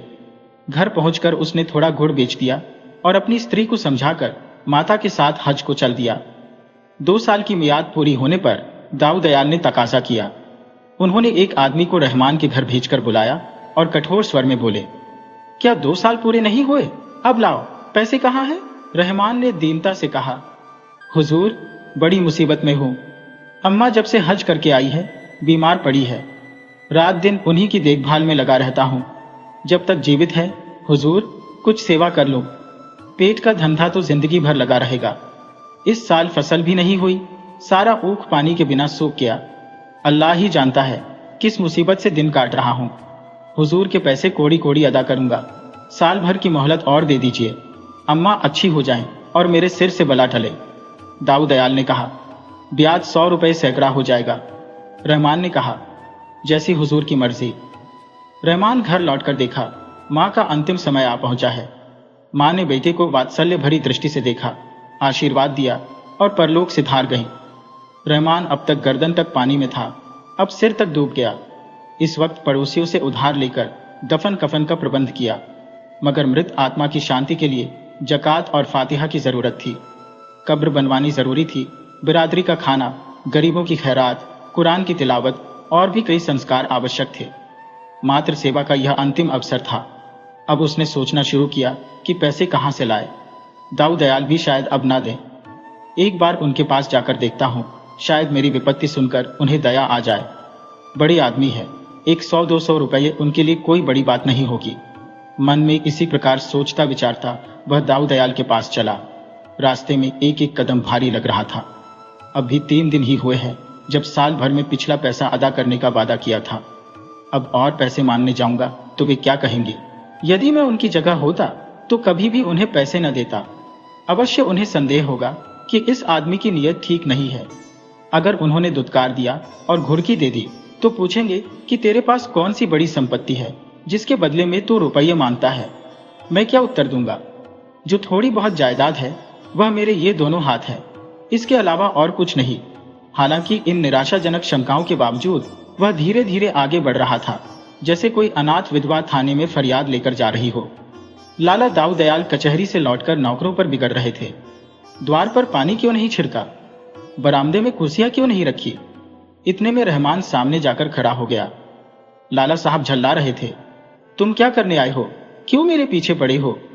मुझे इस वक्त बातचीत करने की फुर्सत नहीं है। रहमान यह डांट सुनकर इतना हताश हो गया कि उल्टे पैरों लौट पड़ा। सोचने लगा, हुई ना वही बात, यही सुनने आया था मैं। मेरी अक्ल पर पत्थर पड़े थे। दाऊ दयाल को कुछ दया आ गई। जब रहमान ब्रोक नीचे उतर गया तो बुलाया और जरा नरम होकर बोले, कैसे आए थे जी, क्या कुछ काम था? नहीं सरकार, यूं ही सलाम करने चला आया। कहावत नहीं सुनी तुमने, किसान बिना मतलब के किसी को सलाम नहीं करता। क्या मतलब है बताओ? रहमान फूट फूट कर रोने लगा। दाऊ दयाल ने अंदाजा लगा लिया कि इसकी मां मर गई है। क्यों? रहमान, तुम्हारी मां सिद्धार्थ तो नहीं गई? हाँ हुजूर, आज तीसरा दिन है, रोने से क्या फायदा? सब्र करो, ईश्वर को जो मंजूर था वह हुआ। ऐसी मौत पर गम न करना चाहिए। तुम्हारे हाथों उन्हें मिट्टी ठिकाने लग गई। अब और क्या चाहिए? हुजूर, कुछ अर्ज करने आया हूं मगर हिम्मत नहीं पड़ती। अभी पिछला ही पड़ा हुआ है, अब और किस मुंह से मांगो? लेकिन अल्लाह जानता है, कहीं से एक पैसा मिलने की उम्मीद नहीं है। काम ऐसा आ पड़ा है कि अगर ना करूं तो जिंदगी भर पछतावा रहेगा। आपसे कुछ कह नहीं सकता, आगे आप मालिक हैं। यह समझकर दे दीजिए कि कुएं में डाल रहा हूं। जिंदा रहूंगा तो एक एक कौड़ी सूद की समेत अदा कर दूंगा, मगर इस घड़ी नहीं न कीजिएगा। सेठ साहब ने कहा, 300 तो हो ही गए हैं, 200 और मांगते हो? 2 साल में कोई 500 हो जाएंगे, इसकी कोई खबर है या नहीं? गरीब परवर, अल्लाह दे तो 2 बीघे में ऊख से 500 आ सकते हैं। अल्लाह ने चाहा तो मियाद के अंदर आपकी कौड़ी कौड़ी अदा कर दूंगा। दाऊ दयाल ने फिर रुपये दे दिए। जो लोग उनके व्यवहार से परिचित थे उन्हें उनकी इस रियायत पर बड़ा ही आश्चर्य हुआ। खेती की हालत अनाथ बालक जैसी होती है। जल और वायु अनुकूल रहे तो अनाज के ढेर लग जाते हैं। इनकी कृपा ना हुई तो लहलहाते खेत भी कपटी मित्र की तरह दगा दी जाते हैं। ओला और पाला, सूखा और बाढ़, टिड्डी और लाही, दीमक और आंधी से प्राण बच जाए तो फसल खलिहान में आ जाती है, और खलिहान से आग और बिजली दोनों का ही वैर है। रहमान ने कलीजा तोड़कर मेहनत की, दिन को दिन और रात को रात न समझा। बीवी बच्चे दिलोजान से लिपट गए। ऐसी ऊख लगी कि हाथी हुस्से तो समा जाए। सारा गांव दांत तले उंगली दबाता था। लोग रहमान से कहते, यार अब की बार तुम्हारे को 12 है, हारे दर्जे भी कहीं ना जाएंगे, अब की बार बेड़ा पार हो जाएगा। रहमान सोचा करता कि अब की जो ही गुड़ का रुपया हाथ में आएगा सब के सब ले जाकर लाला साहब के कदमों में रख दूंगा। अगर वह उसमें से खुद 2-4 रुपए निकाल कर देंगे तो ले लूंगा, नहीं तो अब की साल और चुनी चौकर खाकर काट दूंगा। मगर भाग्य के लिखे को कौन मिटा सकता है। अघन का महीना था। रहमान खेत की मेड़ पर बैठा रखवाली कर रहा था। ठंड का मौसम था। ओढ़ने को केवल एक पुरानी चादर थी, इसीलिए ऊख के पत्ते जला दिए। सहसा हवा का एक तेज झोंका आया और जलते हुए पत्ते उड़कर खेत में जा पहुंचे। आग लग गई। गांव के लोग आग बुझाने के लिए आए, मगर आग की लपट टूटी तारों की तरह एक जगह से उड़कर दूसरे सिर पर जा पहुंचती थी। सारे उपाय व्यर्थ हुए। पूरा खेत जलकर राख का ढेर हो गया और साथ ही रहमान की अभिलाषाएं नष्ट भ्रष्ट हो गईं। गरीब की कमर टूट गई, दिल बैठ गया, हाथ पांव टीले हो गए। पोसी हुई थाली सामने से छिन गई। घर आया तो दाऊ दयाल के रुपयों की फिक्र सिर पर सवार हुई। अपनी कुछ फिक्र न थी, बाल बच्चों की भी फिक्र न थी। भूखों मरना और नंगे रहना तो किसान का काम ही है। फिक्र तो सिर्फ कर्ज की थी। दूसरा साल बीत रहा है। 2-4 दिन में लाला दाऊ दयाल के आदमी आते ही होंगे। उन्हें कौन सा मुंह दिखाऊंगा? चलकर उन्हीं से कहूं कि साल भर की मोहलत और दे दीजिए, लेकिन साल भर में तो 700 के 900 हो जाएंगे। कहीं नालिश कर दी तो 1000 ही समझो। साल भर में ऐसी क्या फसल बरस जाएगी? बेचारे कितने भले आदमी हैं, रुपये उठाकर दे दिए। अब तो इज्जत खुदा के हाथ में है। मैं तो अपनी तरफ से कोशिश कर चुका हूं। सुबह का समय था। रहमान अपने खेत की मेड़ पर खड़ा अपनी तबाही का दृश्य देख रहा था। देखा, दाऊ दयाल का चपरासी कंधे पर लट्ठे रखे हुए चला आ रहा था। रहमान के प्राण सूख गए। खुदा, अब तो तू ही इस मुश्किल को आसान कर। कहीं आते ही आते यह गालियां ना बकने लगे। या अल्लाह, कहीं छिप जाऊं। चपरासी ने पास आकर कहा, रुपए लेकर देना नहीं चाहते? मियाद कल गुजर गई। जानते हो ना, सरकार की 1 दिन की भी देरी हुई और उन्होंने नालिश ठोकी, बेहिसाब पड़ेगी। रहमान कांप उठा। बोला, यहाँ का हाल तो देख रहे हो ना? चपरासी ने कहा, यहाँ हाल हवाल सुनने का काम नहीं है, ये बहाने किसी और को देना। रुपया निकालो और मेरे साथ चलो। रहमान ने कहा, सारी ऊख जल गई। अल्लाह जानता है, अब की कोड़ी कोड़ी बेबाक कर देता। मैं यह कुछ नहीं जानता, तुम्हारी फसल का ठेका मैंने नहीं लिया। अभी चलो, सरकार बुला रही है। चपरासी उसका हाथ पकड़कर घसीटता हुआ चल पड़ा। गरीब को घर में जाकर पगड़ी बांधने का भी मौका ना दिया। 5 कोस का रास्ता कट गया और रहमान ने एक बार फिर सिर उठाया। बस रह रहकर या अली करता था। उसे अब इसी नाम पर भरोसा था। यही जब हिम्मत को संभाले हुए था, नहीं तो शायद वह कहीं गिर पड़ता। दाऊ दयाल अपने दरवाजे पर ही टहल रहे थे। रहमान जाकर उनके कदमों में गिर पड़ा और बोला, खुदा बंद, बड़ी विपत्ति पड़ी है। अल्लाह जानता है कि मैं कहीं का नहीं रहा। दाऊ दयाल ने पूछा, क्या सारी फसल जल गई? हुजूर, सुन चुके हैं, जैसे किसी ने खेत में झाड़ू ही लगा दी हो। गरीब परवर, अगर यह आफत ना आती तो आपका सारा पैसा चुका देता। अब क्या सलाह है, देते हो या नालिश कर दूं? हुजूर मालिक है, जो चाहे सो करे। मैं तो इतना ही जानता हूं कि हुजूर के रुपये सिर पर है और मुझे कोड़ी कोड़ी देनी है। 2 बार वादे किए, दोनों बार झूठा पड़ा। अब वादा न करूंगा। जो कुछ मिलेगा लाकर हुजूर के कदमों में रख दूंगा।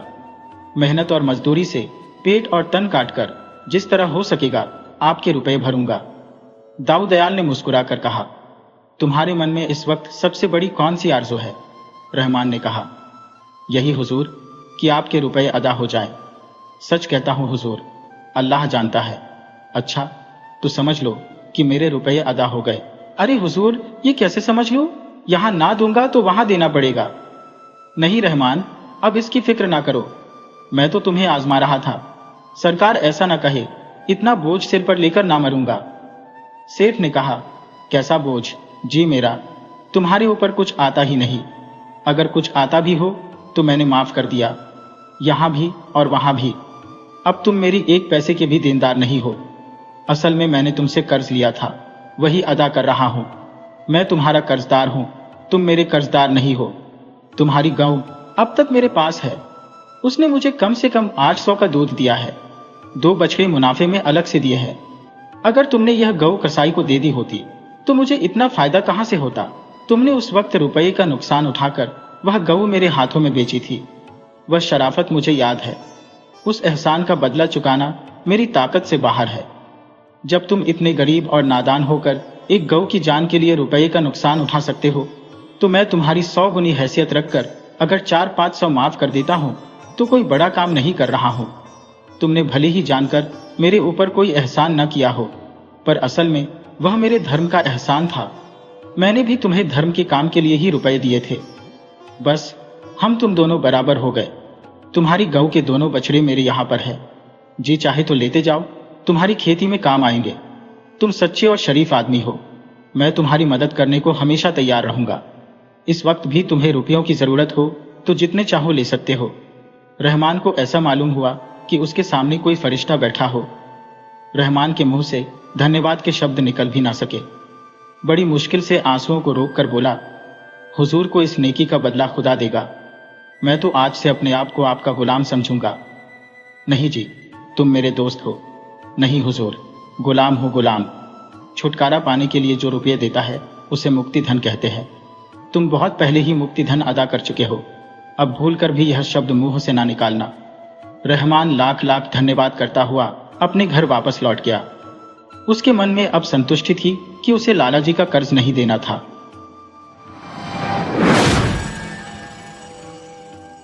वीडियो अच्छी लगे हो तो इसे लाइक करें और ऐसी ही मज़ेदार कहानियों के लिए चैनल को सब्सक्राइब करें और बेल आइकन दबाएं। ज़्यादा से ज़्यादा अपने दोस्तों को शेयर करें। धन्यवाद।